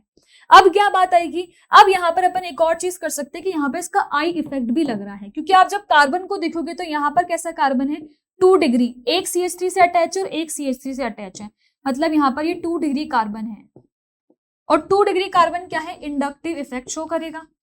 नॉर्मल सी बात है, इंडक्टिव इफेक्ट में ही पढ़ा था, प्लस आई शो करेगा, और प्लस आई में यहाँ पर देखेंगे तो कैसा कार्बन है, 1 डिग्री, एक ही कार्बन से अटैच है, तो ये कैसा हो जाएगा, 1 डिग्री कार्बन, और ये भी क्या है, प्लस आई शो कर रहा है। और वैसे ही इसकी बात करेंगे तो यहाँ पर मिथाइल ग्रुप है, और मिथाइल ग्रुप भी क्या है, प्लस आई शो कर रहा है। मतलब यहाँ पर जो अपन आंसर दे रहे हैं वो इंडक्टिव इफेक्ट की बेसिस पे दे रहे हैं, क्योंकि ये 2 डिग्री है तो ये ज्यादा होगा, और फिर ये आपका क्या होगा, 1 डिग्री, और फिर उसके बाद में मिथाइल ग्रुप। ठीक है, मिथाइल ग्रुप वाली चीज समझ में आ गई, क्योंकि मिथाइल क्या है आपका लीस्ट पे आएगा। अब बात करते हैं यहाँ पर स्टेबिलिटी ऑर्डर की। जब आपको किसी बेंजीन रिंग के ऊपर कार्बोकेटायन दे रखा है CH2+, अब यहाँ पर देखोगे तो यहाँ पर सिर्फ एक ही डबल बॉन्ड है, तो एक ही डबल बॉन्ड है, मतलब अगर रेजोनेंस भी होगा तो सही, नॉर्मल सी बात है, पर जो रेजोनेंस होगा वो सिर्फ क्या होगा, 1, 2 और 3 कार्बन के बीच में हो रहा है, मतलब थोड़ा लेस रेजोनेंस होगा। ठीक है, फिर अगर यहाँ पर देखें तो यहाँ पर कार्बन डबल बॉन्ड में अगर मान लो शिफ्टिंग भी होगी तो भी 2 के पास 2 पाई बॉन्ड है, तो 2 पाई बॉन्ड है, तो यहाँ पर भी क्या होगा, लेस रेजोनेंस ही होगा, क्योंकि यहाँ पर क्या है, 1 पाई बॉन्ड था और यहाँ पर 2 पाई बॉन्ड है। अब बात करते हैं जब रेजोनेंस को कहा है बेंजीन रिंग में आ गया और पूरा डीलोकलाइजेशन हो रहा है पूरे रिंग के साथ में, और इसके साथ में भी यहाँ पर जो इसकी लॉब्स है यहाँ पर रेजोनेंस बहुत अच्छे से हो रहा है, क्योंकि 3 यहाँ पर पाई बॉन्ड है, तो 3 बाई बॉन्ड है, तो मतलब रेजोनेंस भी कैसा होगा, ज्यादा होगा। तो आप लिख सकते हो यहाँ पर रेजोनेंस मोर होगा। तो सबसे ज्यादा स्टेबल तो ये वाला होगा जिसमें ज्यादा रेजोनेंस हो रहा है। अब बात करें ऐसे वाले रेजोनेंस की जहां पर 2 पाई बॉन्ड के थ्रू रेजोनेंस हो रहा है और एक 1 पाई बॉन्ड के थ्रू रेजोनेंस हो रहा है, तो नॉर्मल सी बात है 2 पाई बॉन्ड में ज्यादा रेजोनेंस होगा, तो यहाँ पर इस बेसिस पे आप इसको कर सकते हो। ठीक है, अब यहाँ पर देखो दूसरा केस है। अब दूसरे केस में यहाँ पर क्या हो रहा है, अब बात करते हैं इस वाले क्वेश्चन की। अब इसमें आप जब देखोगे तो यहाँ पर आपको रेजोनेंस दिख रहा है, नॉर्मल सी बात है, यहाँ पर क्या है, एक डबल बॉन्ड है, फिर सिंगल बॉन्ड है, और फिर यहाँ पर पॉजिटिव चार्ज है। डबल बॉन्ड होना चाहिए, ठीक है, फिर एक सिंगल बॉन्ड होना चाहिए, और यहाँ पर पॉजिटिव चार्ज होना चाहिए, मतलब रेजोनेंस यहाँ पर हो रहा है। रेजोनेंस की कंडीशन यही होती है, डबल बॉन्ड, फिर सिंगल बॉन्ड, और फिर आपका पॉजिटिव चार्ज या फिर डबल बॉन्ड भी हो तो वो भी चलेगा। ठीक है, ये रेजोनेंस हो गया। इसमें देखोगे तो यहाँ पर भी डबल बॉन्ड है, फिर सिंगल बॉन्ड, और फिर पॉजिटिव चार्ज है, तो ये भी रेजोनेंस हो रहा है। ठीक है, तो रेजोनेंस तो यहाँ पर भी हो रहा है। थर्ड कंडीशन पे चलते हैं। थर्ड कंडीशन पे रेजोनेंस हो रहा है या नहीं, ये देखते हैं। तो यहाँ पर देखोगे आप तो डबल बॉन्ड है, डबल बॉन्ड के बाद सिंगल बॉन्ड है और एक और सिंगल बॉन्ड है। यहाँ पर भी डबल बॉन्ड तो है पर एक और सिंगल बॉन्ड है और फिर एक और सिंगल बॉन्ड है, मतलब यहाँ पर एक बीच में sp3 कार्बन आ गया और sp3 कार्बन आ गया, मतलब कॉन्जुगेशन टूट गया। डबल बॉन्ड सिंगल बॉन्ड, मतलब यहाँ पर जो कॉन्जुगेशन है वो ब्रेक हो गया, और अगर कॉन्जुगेशन ब्रेक हो गया तो फिर रेजोनेंस भी नहीं होगा। तो यहाँ पर अगर अपन बात करें तो यहाँ पर रेजोनेंस नहीं है, तो ये वाला तो लीस्ट स्टेबल हो गया। अब अगर इन दोनों में से देखते हैं तो यहाँ पर आप देखोगे तो यहाँ पर रेजोनेंस में क्या है। अब जब आप इन दोनों के बीच में कंपेयर करोगे तो आपको एक चीज दिख रही है कि यहाँ पर सिर्फ कार्बन कार्बन सिंगल बॉन्ड है ना, सारे sp3 है, मतलब यहाँ पर कैसा इफेक्ट लगेगा, प्लस आई इफेक्ट लगेगा। और अगर बात करो इसकी तो यहाँ पर एक डबल बॉन्ड, और अपन ने क्या पढ़ा था, डबल बॉन्ड किस में आ रहा था, माइनस आई में आ रहा था, जब ट्रिपल बॉन्ड बेंजीन रिंग और डबल बॉन्ड था। तो ये डबल बॉन्ड क्या करेगा, माइनस आई इफेक्ट लगाएगा। तो माइनस आई और प्लस आई, जब कार्बोकेटाइन की बात करते हैं तो प्लस ग्रुप ज्यादा चाहिए होता है, तो ये यहाँ पर ज्यादा स्टेबल हो जाएगा क्योंकि ये प्लस आई इफेक्ट लगा रहा है, और ये यहाँ पर कम स्टेबल हो जाएगा क्योंकि ये क्या कर रहा है, माइनस आई इफेक्ट लगा रहा है।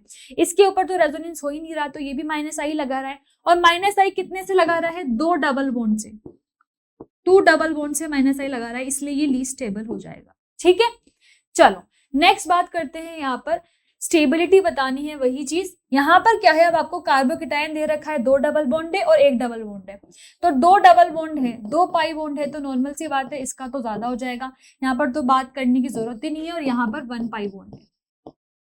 ठीक है, अब बात करते हैं इन दोनों के अंदर। तो इन दोनों में आप देखोगे तो यहाँ पर डबल बॉन्ड है, सिंगल बॉन्ड है और फिर पॉजिटिव चार्ज है, डबल बॉन्ड सिंगल बॉन्ड और फिर पॉजिटिव चार्ज, मतलब कॉन्जुगेशन है।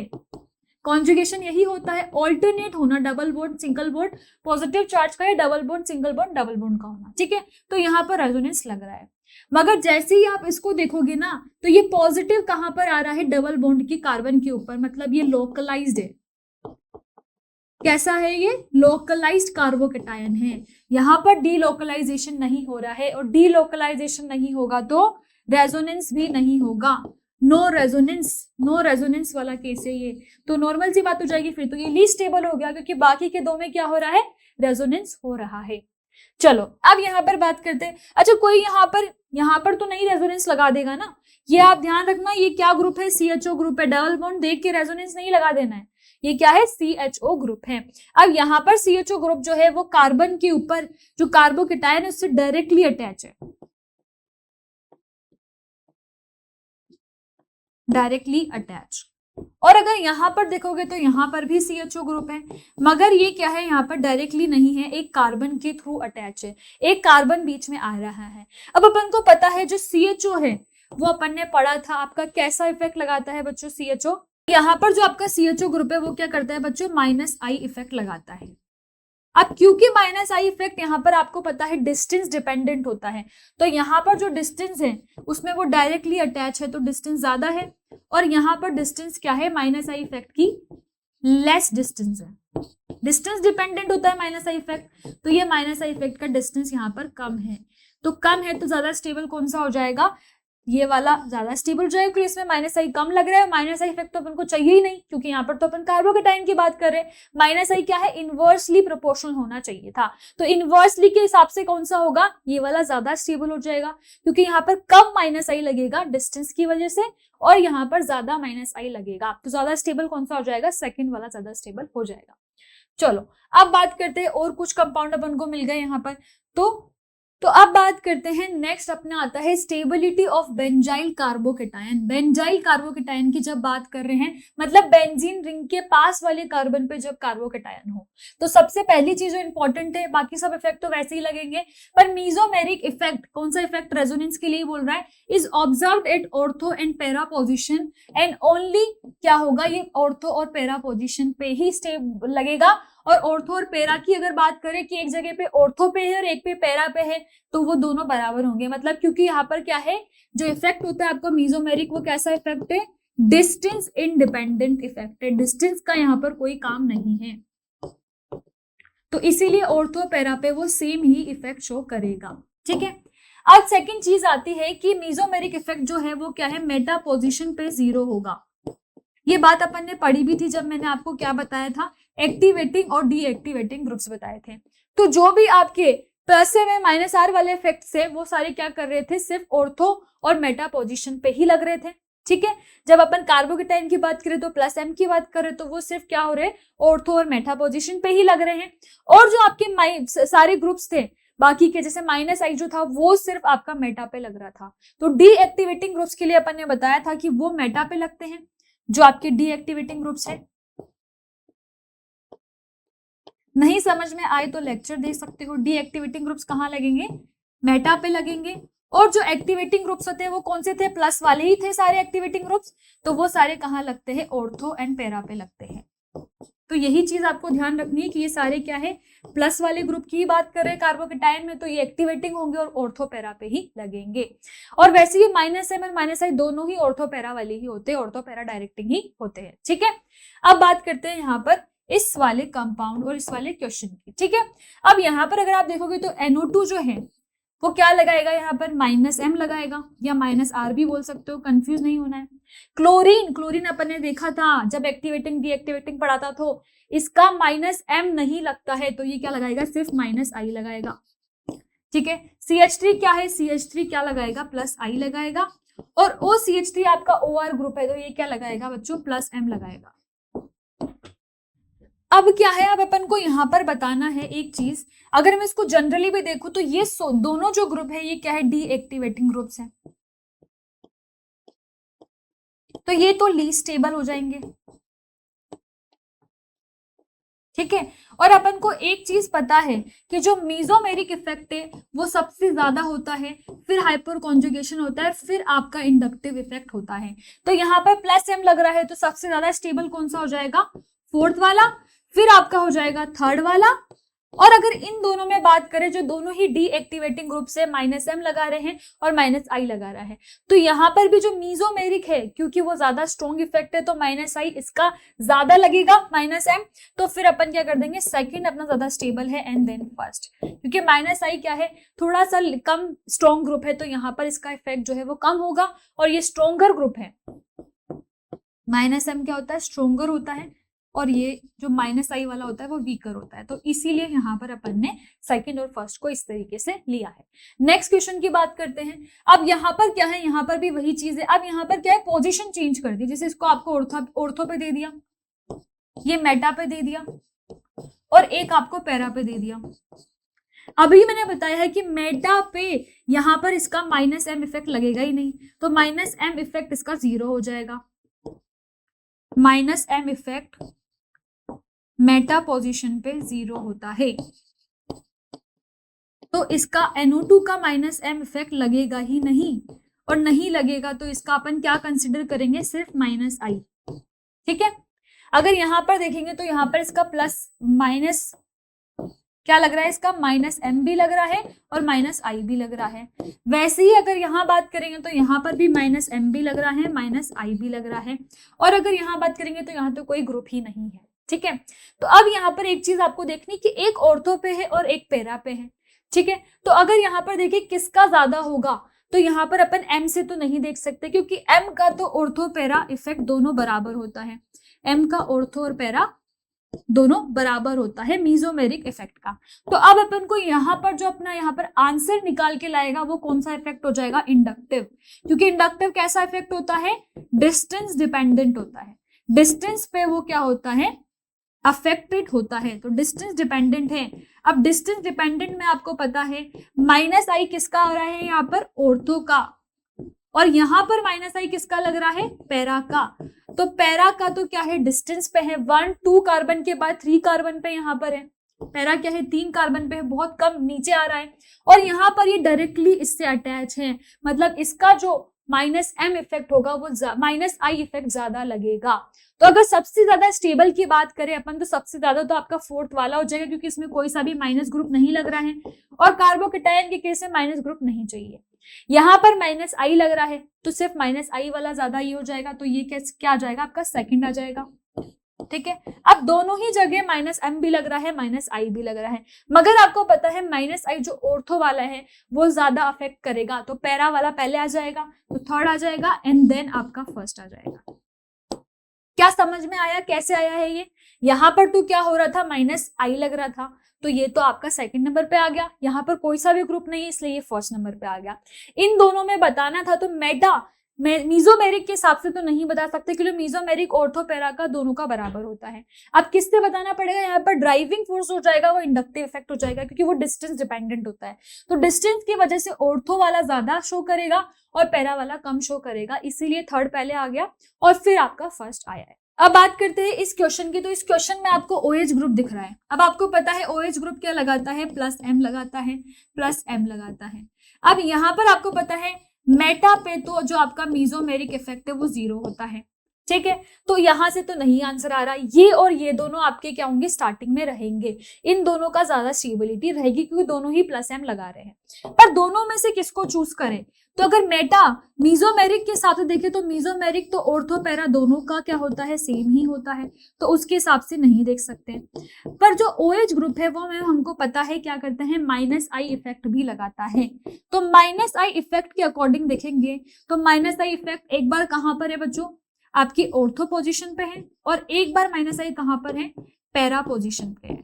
अपन को पता है -i तो एक डिस्टेंस डिपेंडेंट इफेक्ट है, तो फिर यहां से आंसर क्या आ जाएगा, थर्ड पहले आ जाएगा, ठीक है। फिर आपका आएगा फर्स्ट, फिर आएगा आपका ये फोर्थ, और उसके बाद क्योंकि यहाँ पर लास्ट में ये क्या शो करेगा, -i ही शो कर रहा है, तो ये क्या हो जाएगा आपका सेकंड आ जाएगा। तो ये इसका कोई स्टेबिलिटी ऑर्डर होगा। और ऑर्डर से समझ में आ गया कि यहाँ पर तो दोनों +M थे इसलिए दोनों स्टार्टिंग में आ गए, जो थर्ड और फर्स्ट है। और उसमें से भी थर्ड पहले क्यों आया, क्योंकि ये पैरा पोजीशन पे -i शो कर रहा है, मतलब थोड़ा कम वीक -i शो कर रहा है। और ये क्या कर रहा है, ऑर्थो पोजीशन पे शो कर रहा है, मतलब ज्यादा स्ट्रोंगर क्या कर रहा है, -i शो कर रहा है। तो ये इसका स्टेबिलिटी ऑर्डर हो जाएगा। चलो अब बात करते हैं नेक्स्ट क्वेश्चन की। नेक्स्ट में यहाँ पर तो आपको बहुत बड़ी सीरीज दे दी, कार्बोकेटायन के बहुत सारे यहाँ पर आपको क्या दे दिए, यहाँ पर बहुत सारे कार्बोकेटायन दे दिए। अब इस कार्बोकेटायन में ये बोल रहा है कि 3 बेंजीन रिंग है, यहाँ पर भी बेंजीन रिंग है, यहाँ पर भी बेंजीन रिंग है, और यहाँ पर भी आपकी बेंजीन रिंग है, ठीक है। तो ये बेंजीन रिंग देखते ही ये मत समझने लग जाना कि ये -i शो करेगा। सबसे पहले जो शो करेगा वो क्या करेगा, रेजोनेंस। रेजोनेंस भी देखेंगे सबसे पहली चीज, तो रेजोनेंस शो कर रहा है, ये भी आपका रेजोनेंस शो कर रहा है, ये भी रेजोनेंस शो कर रहा है। यहाँ पर भी डबल बॉन्ड के बाद पॉजिटिव चार्ज है तो ओवरलैपिंग हो रही होगी, तो ये भी आपका रेजोनेंस शो कर रहा है। यहाँ पर क्या है, CH3 पे कार्बोकेटायन है, तो यहां से आपका इंडक्टिव इफेक्ट लगेगा, यहां से क्या लगेगा, इंडक्टिव लगेगा। और जो ये सारे आपके येलो वाले हैं इनको अपन ऐसे ही कर देते हैं, जो भी आपके ये येलो वाले हैं ये सारे क्या होंगे, रेजोनेंस शो कर रहे हैं। ये सारे के सारे क्या है, रेजोनेंस शो कर रहे हैं। तो नॉर्मल सी बात है। अब यहां तक अपन को ये तो पता चल गया कि ये वाले ज्यादा होंगे इनसे। अब बात करते हैं जब येलो वाले की, तो येलो वाले में आप देख रहे हो जो फर्स्ट है उस पे एक कार्बन पे क्या है, 3 बेंजीन की रिंग है, मतलब रेजोनेंस कैसा होगा, बहुत अच्छा रेजोनेंस होगा 3 बेंजीन की रिंग के हिसाब से। तो यहाँ पर मोर रेजोनेंस है क्योंकि क्या है, 3 बेंजीन की रिंग है। फिर अगर यहाँ पर बात करें तो यहाँ पर क्या होगा, 2 बेंजीन की रिंग है तो उससे कम होगा जो रेजोनेंस है, और फिर आपकी 1 बेंजीन की रिंग है तो उससे कम होगा। मतलब अगर मैं यहां तक के ऑर्डर की बात करूं तो ये तो ऐसे हो जाएगा। फिर बेंजीन रिंग और सिर्फ एक सिंपल डबल बॉन्ड है, यहाँ पर क्या है, मान लो एक बेंजीन की रिंग है और उस पर कार्बन है, मान लो यहाँ पर क्या है, एक बेंजीन की रिंग है और उस पे एक कार्बन अटैच है आपका CH2+, तो यहाँ पर 3 पाई बॉन्ड है। कैसे पाई बॉन्ड है बच्चों, 3 पाई बॉन्ड है। और यहाँ पर देखोगे तो कितने पाई बॉन्ड दिख रहा है इस वाले केस में, तो एक ही पाई बॉन्ड है। तो कौन ज्यादा स्टेबल हो जाएगा, नॉर्मल सी बात है, जिसके पास 3 पाई बॉन्ड है। तो ये तो इसका स्टेबिलिटी ऑर्डर हो गया। अब इसमें बात करें तो इसमें तो साफ ही दिख रहा है, एक बार 3 डिग्री कार्बन है, एक बार 2 डिग्री कार्बन है, एक बार 1 डिग्री कार्बन है, और फिर आपका मिथाइल है। मतलब यहाँ पर ऑर्डर क्या हो जाएगा, इस तरीके से। तो ये आपका इस पूरी सीरीज का ओवरऑल ऑर्डर हो जाएगा। अब बात करते हैं अपन अपने नेक्स्ट इंटरमीडिएट की, जो कि है कार्बन आयन। कार्बन आयन में मैंने बताया था इलेक्ट्रोनेगेटिविटी साइज पहले देखते हैं। अगर इलेक्ट्रोनेगेटिविटी या साइज की वजह से अगर अपन बता सकते हैं तो सबसे पहले वो देखेंगे, फिर रेजोनेंस आएगा और फिर आपके जितने भी इफेक्ट है MHI वो सारे आ जाएंगे, ठीक है। और नेगेटिव और on more electronegative atom is more stable across period, ठीक है। पीरियड पे, पीरियड लेफ्ट टू राइट अगर पीरियड में जा रहे हैं और वहां पर अगर नेगेटिव है इलेक्ट्रोनेगेटिव एलिमेंट पे तो ज्यादा स्टेबल है। और नेगेटिव ऑन बिगर साइज, अगर किसी नेगेटिव चार्ज जो है वो अगर किसी बिगर साइज एलिमेंट पे है, बिगर साइज कहाँ होंगे, डाउन द ग्रुप ही होंगे, तो वो ज्यादा स्टेबल होगा डाउन द ग्रुप। तो ये चीज तो समझने की भी जरूरत नहीं है, अपन को पता है डाउन द ग्रुप क्या होता है, साइज बढ़ती है, और अपन को पता है लेफ्ट टू राइट जाने पे इलेक्ट्रोनेगेटिविटी बढ़ती है, तो उसी से हो जाएगा। और बाकी तो आपके डायरेक्टली प्रोपोर्शनल किसके होगा, तो वो चीज अपन ने पहले देख ली थी, कार्बन है डायरेक्टली प्रोपोर्शनल है -m -h -i के, और इनवर्सली प्रोपोर्शनल होगा +m +h और +i के, ठीक है। तो इसी चीज की बात थी। आइए क्वेश्चन कुछ सॉल्व करते हैं। अब कुछ क्वेश्चंस की बात कर लेते हैं। तो क्वेश्चंस में आपको यहाँ पर दिख रहा है फर्स्ट कंपाउंड में क्या हो रहा है, रेजोनेंस हो रहा है, डबल बॉन्ड है और फिर नेगेटिव चार्ज है। तो इस तरह के रेजोनेंस को मैं क्या बोलती थी, जब टाइप ऑफ कॉन्जुगेशन पढ़ा था तो पढ़ा था, क्या बोलते हैं, पाई नेगेटिव कॉन्जुगेशन। क्या बोलते हैं इसको, पाई नेगेटिव कॉन्जुगेशन। मतलब यहाँ तो रेजोनेंस हो रहा है और रेजोनेंस हो गया तो फिर तो वो सबसे ज्यादा स्टेबल हो जाता है, तो ये वाला सबसे ज्यादा स्टेबल हो गया। अब बात करते हैं इन दोनों के केस में। तो एक बार तो आपको CH3- दे रखा है और एक बार CH3CH2- दे रखा है, मतलब यहाँ पर क्या है, +I इफेक्ट लग रहा है। और +I इफेक्ट किसका ज्यादा होता है, अगर +I की बात करूं तो वो किसका होता है, 1 डिग्री का ज्यादा होता है। तो +I देखेंगे तो 1 डिग्री का मोर होगा, देन किसका ज्यादा, इसका लेस प्लस आएगा, क्योंकि ये किसका प्लस आई है, मिथाइल का। मिथाइल का कम होता है, अपन क्या पढ़ते हैं, 3 डिग्री 2 डिग्री 1 डिग्री और फिर मिथाइल, तो मिथाइल का कम है। मतलब ये जो सीरीज है ये ऐसे कुछ चलेगी, फर्स्ट फिर सेकंड और फिर थर्ड, ठीक है। अब यहाँ पर, अच्छा ये क्वेश्चन अपन ने उसमें भी करा था, तो यहाँ पर तो रेजोनेंस हो रहा था, रेजोनेंस 3 बेंजीन रिंग का रेजोनेंस है, तो ऑब्वियस सी बात है 3 बेंजीन रिंग का रेजोनेंस तो ज्यादा स्टेबल हो जाएगा, तो ये ज्यादा स्टेबल है। फिर 2 बेंजीन रिंग है और रेजोनेंस तो अपना प्राइमरी सबसे पहले वही देखना है, तो ये ज्यादा स्टेबल है। फिर यहाँ पर भी 1 बेंजीन रिंग का है, तो ये ज्यादा स्टेबल है। ये अपन ऑलरेडी कर चुके हैं, इसलिए मैं इस तरीके से बता रही हूँ। और यहाँ पर अपन को पता है पाई नेगेटिव कॉन्जुगेशन हो रहा है और सिर्फ एक ही पाई बॉन्ड है, तो ये उसकी वजह से है। तो यहाँ तक तो आपके सारे केस कैसे थे, रेजोनेंस वाले थे। अब जो केस है उसमें आपको क्या दिख रहा है, CH3- CH2 CH3- मतलब ये क्या है, इंडक्टिव वाले केसेस हैं। और इंडक्टिव में अपन को पता है इसका क्या लगेगा, +I लगेगा, +I और +I कैसा इफेक्ट है, जो अपन को नहीं चाहिए। और किसका ज्यादा होता है, 3 डिग्री का सबसे ज्यादा होता है, तो ये वाला लीस्ट स्टेबल हो जाएगा, क्योंकि ये 3 डिग्री कार्बन है। फिर ये 2 डिग्री कार्बन है, तो ये उससे ज्यादा लीस्ट स्टेबल। फिर ये 1 डिग्री कार्बन है, तो ये उससे ज्यादा स्टेबल। और फिर ये मिथाइल ग्रुप है। तो वहां पर क्या था, वहां पर ऑर्डर उल्टा था, पहले 3 डिग्री था, फिर 2 डिग्री था, 1 डिग्री था और फिर मिथाइल था। यहाँ पर मिथाइल सबसे पहले आ गया, क्योंकि +I इफेक्ट तो अपन को चाहिए नहीं है, तो इनवर्सली प्रोपोर्शनल होता है कार्बन आयन के, तो इसलिए मिथाइल पहले आ गया, फिर 1 डिग्री, फिर 2 डिग्री और फिर 3 डिग्री, ठीक है। ये चीज याद रखना। चलो अब नेक्स्ट बात करते हैं। यहाँ पर जो आपकी बेंजीन रिंग है उस पर नेगेटिव चार्ज है, तो यहाँ पर आप देखोगे तो एक पाई बॉन्ड दिख रहा है। एक पाई बॉन्ड का मतलब क्या है, वैसे तो रेजोनेंस तो हो रहा है, क्योंकि पाई बॉन्ड सिंगल बॉन्ड और फिर नेगेटिव चार्ज है, तो रेजोनेंस तो हो रहा है, पर रेजोनेंस किसकी वजह से हो रहा है, सिर्फ एक पाई बॉन्ड की वजह से हो रहा है। और यहाँ पर देखोगे तो रेजोनेंस कैसे हो रहा है, 2 पाई बॉन्ड की वजह से हो रहा है। तो कौन सा ज्यादा स्टेबल हो जाएगा, सेकंड वाला। तो सेकंड ज्यादा स्टेबल है यहाँ पर फर्स्ट से, ठीक है। अब अगर नेक्स्ट केस की बात करेंगे तो नेक्स्ट में तो आपको दिख रहा है, जब भी डबल बॉन्ड के ऊपर नेगेटिव चार्ज है, तो ये कैसा चार्ज होगा, लोकलाइज्ड होगा। क्योंकि अपन को पता है कॉन्जुगेशन के लिए क्या होना चाहिए, डबल बॉन्ड, सिंगल बॉन्ड और फिर आपके आयंस होने चाहिए। तो कॉन्जुगेशन में अगर ये नहीं है तो फिर ये लोकलाइज्ड है, और लोकलाइज्ड है तो ये लीस्ट स्टेबल हो जाएगा। तो सेकंड, फर्स्ट और लीस्ट पे क्या आ जाएगा आपका, थर्ड। तो ये आपका इस क्वेश्चन का ऑर्डर हो जाएगा। सेकंड क्योंकि रेजोनेंस 2 पाई बॉन्ड का है, फिर फर्स्ट क्योंकि इसका 1 पाई बॉन्ड का है, और थर्ड लीस्ट स्टेबल है क्योंकि वो लोकलाइज्ड है, ठीक है।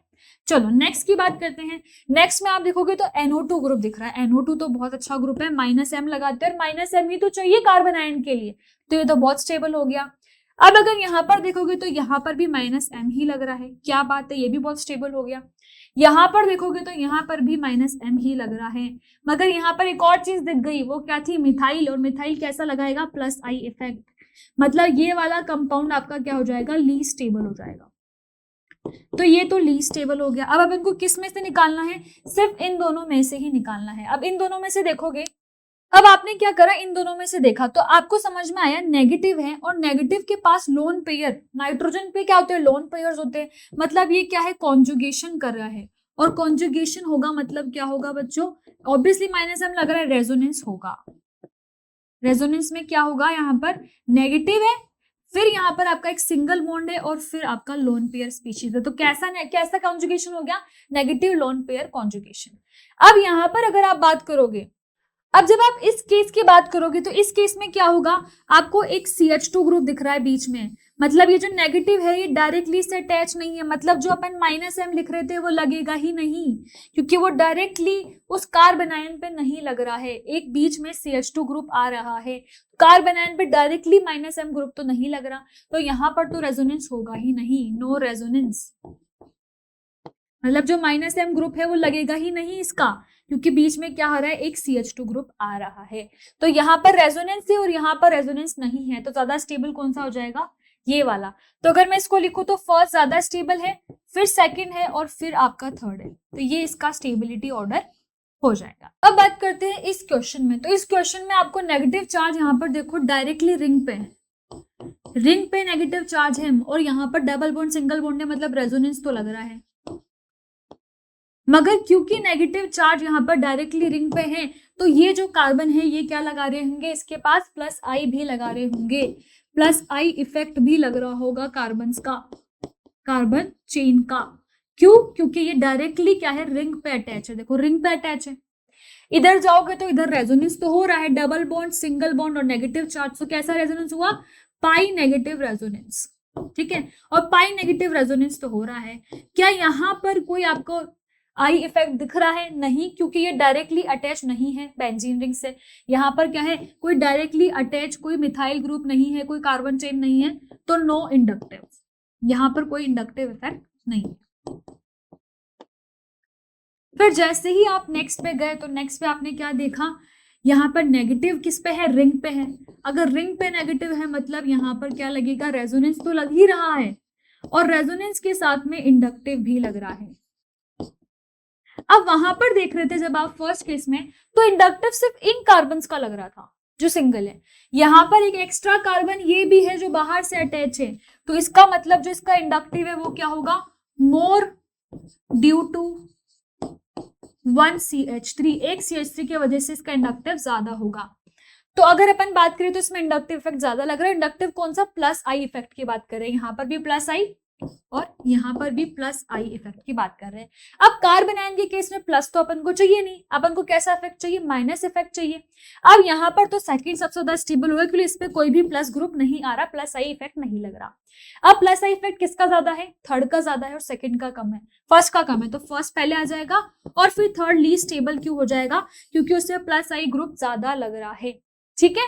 तो इस तरीके से ये इसका आपको समझ में आ गया। नेक्स्ट बात करते हैं यहाँ पर, अब यहाँ पर क्या है, वैसे ही जैसे अपन को दे रखा था वही चीज दे दी। अब यहाँ पर क्या है, नॉर्मल सी बात है, NO2 का अपन पहले डिस्कस कर चुके हैं, -M होता है, क्लोरीन का -I होता है, CH3 का +H लगता है, OCH3 का +M लगता है। वहां पर क्या था, वहां पर अपन को प्लस ग्रुप के हिसाब से बताना था, क्योंकि कार्बोकैटायन की बात हो रही थी, पर जब कार्बोनाइन की बात हो रही है तो इसको तो नेगेटिव वाले ग्रुप ज्यादा पसंद है, और नेगेटिव वाले ग्रुप पसंद है मतलब फर्स्ट का तो क्या है, -M लग रहा है, बहुत ज्यादा स्टेबल हो जाएगा। फिर सेकंड में क्या लग रहा है, -I लग रहा है, तो ये स्टेबल हो जाएगा। अब थर्ड में एक में +H लग रहा है, +M लग रहा है, स्ट्रोंगर कौन सा होता है, स्ट्रोंगर इफेक्ट कौन सा है, मीजोमेरिक है, और ये क्या है, लेस स्ट्रोंगर इफेक्ट है। लेस स्ट्रोंगर क्यों है, क्योंकि ये हाइपर कॉन्जुगेशन है, तो मीजोमेरिक जो इफेक्ट होता है आपका वो ज्यादा स्ट्रोंगर होता है हाइपर कॉन्जुगेशन से। तो मीजोमेरिक इफेक्ट है मतलब ये लीस्ट स्टेबल हो जाएगा, तो लीस्ट स्टेबल कौन सा हो जाएगा आपका, फोर्थ वाला लीस्ट स्टेबल है। और फिर आ जाएगा आपका थर्ड।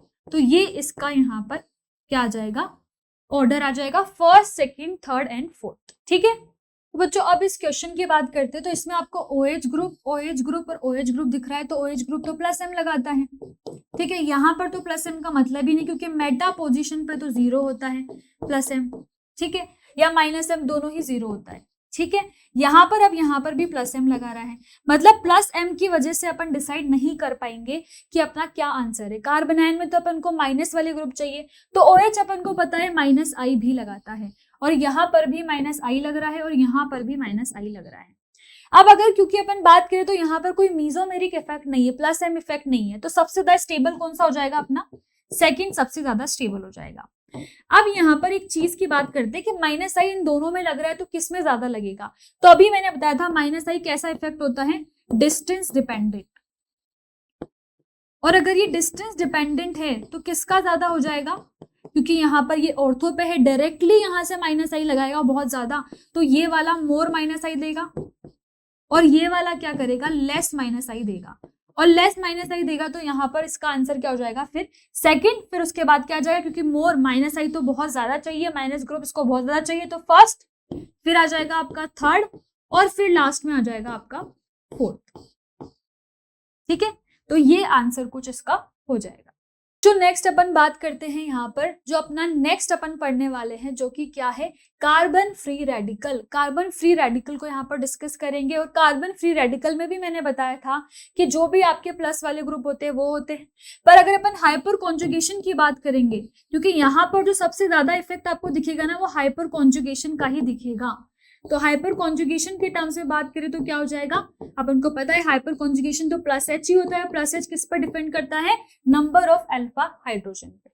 ठीक है, तो अगर यहाँ पर अपन देखेंगे तो यहाँ पर सबसे पहले आपको CH3 ग्रुप दिख रहा है। ठीक है, CH3 यहाँ पर, और यहाँ पर क्या है, CH3 दो ग्रुप है, और यहाँ पर आपका तो यहाँ तो रेजोनेंस हो रहा है। रेजोनेंस होते ही क्या हो जाएगा, ये सबसे ज्यादा स्टेबल है, रेजोनेंस बहुत ज्यादा स्ट्रॉन्ग इफेक्ट होता है।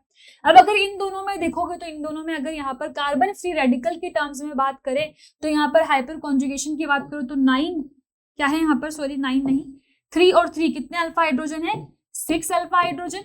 और अगर यहाँ पर बात करें तो यहाँ कितने अल्फा हाइड्रोजन है, 3 अल्फा हाइड्रोजन। तो आंसर क्या हो जाएगा इसका, ये इस तरीके से बच्चों आंसर हो जाएगा। थर्ड सबसे ज्यादा स्टेबल है, फिर सेकंड है, और फिर आपका फर्स्ट है। ठीक है, वैसे ही अगर नेक्स्ट में बात करें तो नेक्स्ट में आप देख रहे हो यहाँ से ये हाइपर कॉन्जुगेशन भी लगाएगा, और यहाँ पर क्या हो रहा है, रेजोनेंस भी हो रहा है, डबल बॉन्ड, और फिर क्या है, सिंगल बॉन्ड, और फिर आपका फ्री रेडिकल। तो ये कैसा रेजोनेंस हो जाएगा, डबल बॉन्ड फ्री रेडिकल वाला रेजोनेंस हो जाएगा।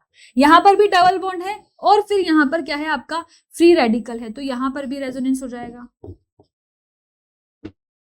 तो ये जो आपके दोनों केस है, इनमें तो रेजोनेंस हो रहा है। ठीक है, यहाँ पर भी रेजोनेंस हो रहा है, यहाँ पर भी हो रहा है। इधर चलोगे तो इधर डबल बॉन्ड के बाद 2 सिंगल बॉन्ड आ गए, और अगर बीच में एक sp3 कार्बन आ गया, दो सिंगल बॉन्ड का मतलब क्या है, बीच में एक sp3 कार्बन आ गया, तो यहाँ पर कोई रेजोनेंस नहीं होगा, नो रेजोनेंस। और इसमें तो आपको कोई डबल बॉन्ड दिख ही नहीं रहा, तो ये भी नो रेजोनेंस का केस है। मतलब जो एक जनरल सी बात समझ में आई वो ये है कि ये वाले ज्यादा स्टेबल होंगे, क्योंकि इनमें रेजोनेंस हो रहा है। अब समझते रेजोनेंस किस में ज्यादा है, तो अगर आप देखोगे तो यहाँ पर आपका क्या है, अल्फा हाइड्रोजन भी अटैच है इस कार्बन फ्री रेडिकल से, 3 अल्फा हाइड्रोजन भी अटैच है, और यहाँ पर क्या है, एक भी अल्फा हाइड्रोजन नहीं है, 0 अल्फा हाइड्रोजन है। तो अगर यहाँ पर 3 है और यहाँ पर 0 अल्फा हाइड्रोजन है, तो ज्यादा किस में हो जाएंगे, इसमें हो जाएंगे, तो ये हो जाएगा। तो फर्स्ट सबसे ज्यादा स्टेबल है, फिर सेकंड है। अब बात करते हैं थर्ड और फोर्थ में से, तो थर्ड और फोर्थ में भी यहाँ पर अल्फा हाइड्रोजन आपको नहीं दिख रहे हैं, इनके अल्फा हाइड्रोजन भी काउंट करोगे तो इससे तो कम ही आएंगे। तो यहाँ पर अल्फा हाइड्रोजन कितने हैं, आपको मोर अल्फा हाइड्रोजन है, और यहाँ पर देखोगे तो यहाँ लेस अल्फा हाइड्रोजन है। ठीक, क्योंकि यहाँ पर CH2 का काउंट करोगे, और यहाँ पर एक एक्स्ट्रा CH2 के अलावा भी CH3 भी है, तो अल्फा हाइड्रोजन इसके ज्यादा हो जाएंगे। तो इसका आंसर क्या हो जाएगा, first, second, third and fourth, ये आपका आंसर बच्चों बन जाएगा। ठीक है, अच्छा यहाँ पर 0 नहीं, यहाँ पर क्या होंगे, यहाँ पर इस तरफ के अल्फा हाइड्रोजन तो काउंट होंगे, तो इसको आप लिख सकते हो लेस अल्फा हाइड्रोजन, इससे तो कम ही होंगे, तो लेस अल्फा हाइड्रोजन हो जाएंगे। ठीक है, नेक्स्ट यहाँ पर अपन बच्चों बात करने वाले हैं अपन ने नेक्स्ट बच्चों अपन यहाँ पर जो कार्बन फ्री रेडिकल है उसके कुछ और क्वेश्चंस भी सॉल्व करेंगे जो अपन ने और भी इफेक्ट पढ़े हैं उसके टर्म्स में।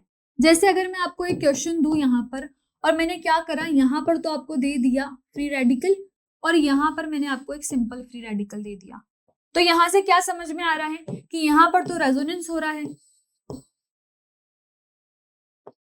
और यहाँ पर तो सिर्फ आप अल्फा हाइड्रोजन से काउंट करोगे तो रेजोनेंस वाला ज्यादा स्टेबल है। वैसे ही वहां पर जो अपन ने क्वेश्चन करा था जब अपन PH3C ले रहे थे, मतलब 3 बेंजीन की रिंग है,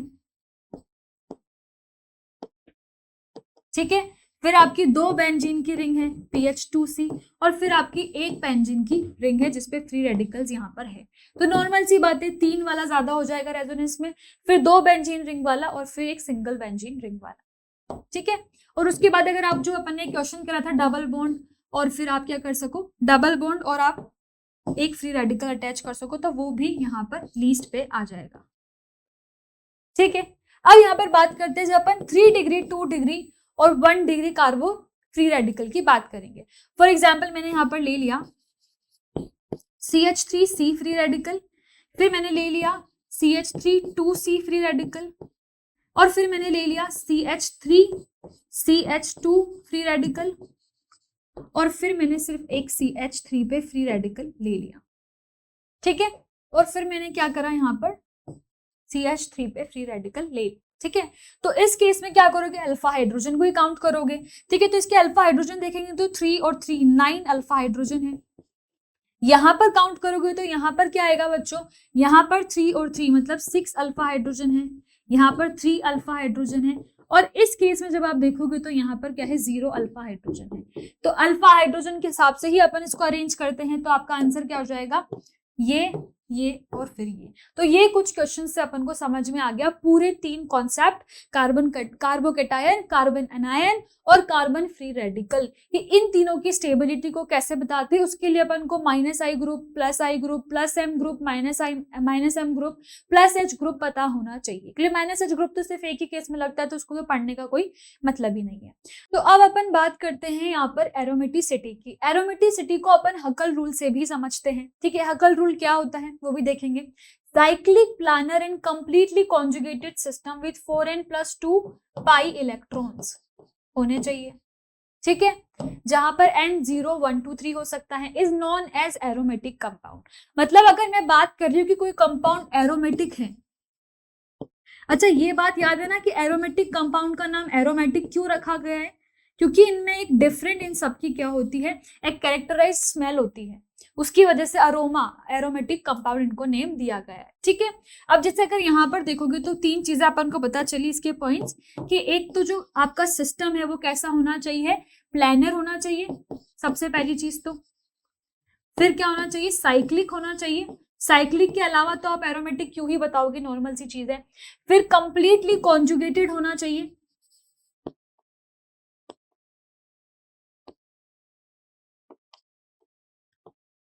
और उसके अंदर क्या है 4n+2 पाई इलेक्ट्रॉन्स होने चाहिए, 4n+2 पाई इलेक्ट्रॉन्स होने चाहिए। और ये जो मैं बता रही हूँ ना 4n+2 पाई वाला, यही चीज आपकी क्या है, हकल रूल, इसी को मैं हकल रूल बोलती हूँ। हकल रूल में क्या होता है, अगर किसी चीज में 4n+2 पाई इलेक्ट्रॉन्स वाला जो रूल है वो फॉलो हो रहा है तो इसका मतलब क्या है कि वो एक एरोमेटिक कंपाउंड है। तो ये हकल नहीं दिया था तो हकल रूल के नाम से जानते हैं, ठीक है। वैसे ही अब यहाँ पर एरोमेटिक कंपाउंड तो अपन समझ चुके हैं क्या होता है, कि उसमें साइक्लिक होना चाहिए, प्लानर होना चाहिए, कॉन्जुगेटेड होना चाहिए और 4n+2 पाई इलेक्ट्रॉन्स होने चाहिए, ठीक है। अब आपके दूसरी तरह के कंपाउंड भी आते हैं जिनको बोलते हैं anti aromatic compound. Anti aromatic compound कौन से होंगे, according to Huckel rule compound will be anti aromatic if it fulfils the following 4 condition. मतलब वो भी साइक्लिक होने चाहिए, प्लानर होने चाहिए, कॉन्जुगेटेड भी होने चाहिए, ये 3 पॉइंट्स तो सेम है, मगर compound should have 4n pi electrons, मतलब 4 के मल्टीपल में अगर कोई पाई इलेक्ट्रॉन्स है, 4n पाई इलेक्ट्रॉन्स है, मतलब 4 के टेबल में जो आपके क्या आते हैं, 4 के टेबल में जो भी डिजिट्स आती है अगर वो वाले अगर आपके पाई इलेक्ट्रॉन्स आ गए, ठीक है, तो फिर क्या हो जाएगा बच्चों, उस केस में यहाँ पर क्या हो जाएगा, वो एंटी एरोमेटिक हो जाएगा। और अगर 4n+2 पाई आ गए तो क्या हो जाएगा, तो फिर वो एरोमेटिक होगा। तो ये चीज याद रखनी है, अगर 4 की मल्टीपल में है तो क्या हो जाएगा, एंटी एरोमेटिक, और 4n+2 के है तो फिर क्या हो जाएगा, एरोमेटिक। इसी के साथ एक और थर्ड चीज अपन पढ़ते हैं जिसको बोलते हैं नॉन एरोमेटिक कंपाउंड। तो अगर इसके लिए क्या है, जो एंटी एरोमेटिक नहीं है और जो एरोमेटिक नहीं है, तो अगर मैं इसकी कंडीशन की बात करूं तो क्या हो जाएगा, शुड नॉट बी एरोमेटिक, जो एरोमेटिक नहीं है। फिर एरोमेटिक चेक करोगे, एरोमेटिक चेक करने के बाद क्या करोगे, एंटी एरोमेटिक चेक करोगे, should not be anti aromatic, तो वही नॉन एरोमेटिक हो जाएगा, जिसमें या तो वो क्या होगा, साइक्लिक नहीं होगा, साइक्लिक तो वैसे सारे सिस्टम में देंगे, कॉन्जुगेशन नहीं देंगे, तो फिर उस केस में क्या हो जाएगा, वो नॉन एरोमेटिक हो जाएगा। ठीक है, ये सब चीजें अपन ने पढ़ ली है, अपन को समझ में आ गई कि साइक्लिक, प्लेनर और कॉन्जुगेटेड होना चाहिए, इसमें 4n पाई इलेक्ट्रॉन्स होने चाहिए एंटी एरोमेटिक में, और एरोमेटिक में 4n+2 पाई इलेक्ट्रॉन्स होने चाहिए। अब अपन यहाँ पर सॉल्व करते हैं कुछ क्वेश्चंस को। यहाँ पर आपको डायग्राम दे रखे, अपन को बताना है क्या ये साइक्लिक है, क्या प्लानर है, क्या उसमें रेजोनेंस हो रहा है, मतलब कि रेजोनेंस का मतलब यहाँ पर किससे है, अगर मैं लिखूं यहाँ पर तो रेजोनेंस का मतलब यहाँ पर है कॉन्जुगेशन, क्या होना चाहिए इसमें, कॉन्जुगेशन होना चाहिए। इसका सिर्फ सिंपली मतलब है कि उस कंपाउंड में कॉन्जुगेशन होना चाहिए। और कॉन्जुगेशन क्या होता है ये तो मैं बार बार बता ही रही हूँ, double bond, single bond, double bond alternate way में होना चाहिए, तो उसको अपन बोल देते हैं कॉन्जुगेशन होना। ठीक है, आइए अब इस टेबल के थ्रू समझते हैं एरोमेटिक, एंटी एरोमेटिक और नॉन एरोमेटिक क्या होता है। जैसे अगर फर्स्ट में देखोगे तो यहाँ डबल बॉन्ड है, डबल बॉन्ड और क्या है आपका यहाँ पर पॉजिटिव चार्ज है, मतलब सिर्फ यहाँ पर क्या है 2 पाई इलेक्ट्रॉन्स है। एक डबल बॉन्ड का मतलब क्या हो गया, 2 पाई इलेक्ट्रॉन्स हो गए। अब अगर साइक्लिक की बात करें तो ऑब्वियस सी बात है, 3 मेंबर्ड रिंग बन रही तो साइक्लिक है, प्लेनर भी है और साइक्लिक कॉन्जुगेशन भी है, क्योंकि यहाँ पर क्या है डबल बॉन्ड आ रहा है, फिर एक सिंगल बॉन्ड है और फिर पॉजिटिव चार्ज है, तो यहाँ पर क्या है पाई बॉन्ड प्लस वाला कॉन्जुगेशन है, तो ये कॉन्जुगेशन भी है। तो अगर इसमें ये सब है और ये क्या है 2 पाई इलेक्ट्रॉन्स है, तो ये क्या हो जाएगा, एरोमेटिक कंपाउंड हो जाएगा।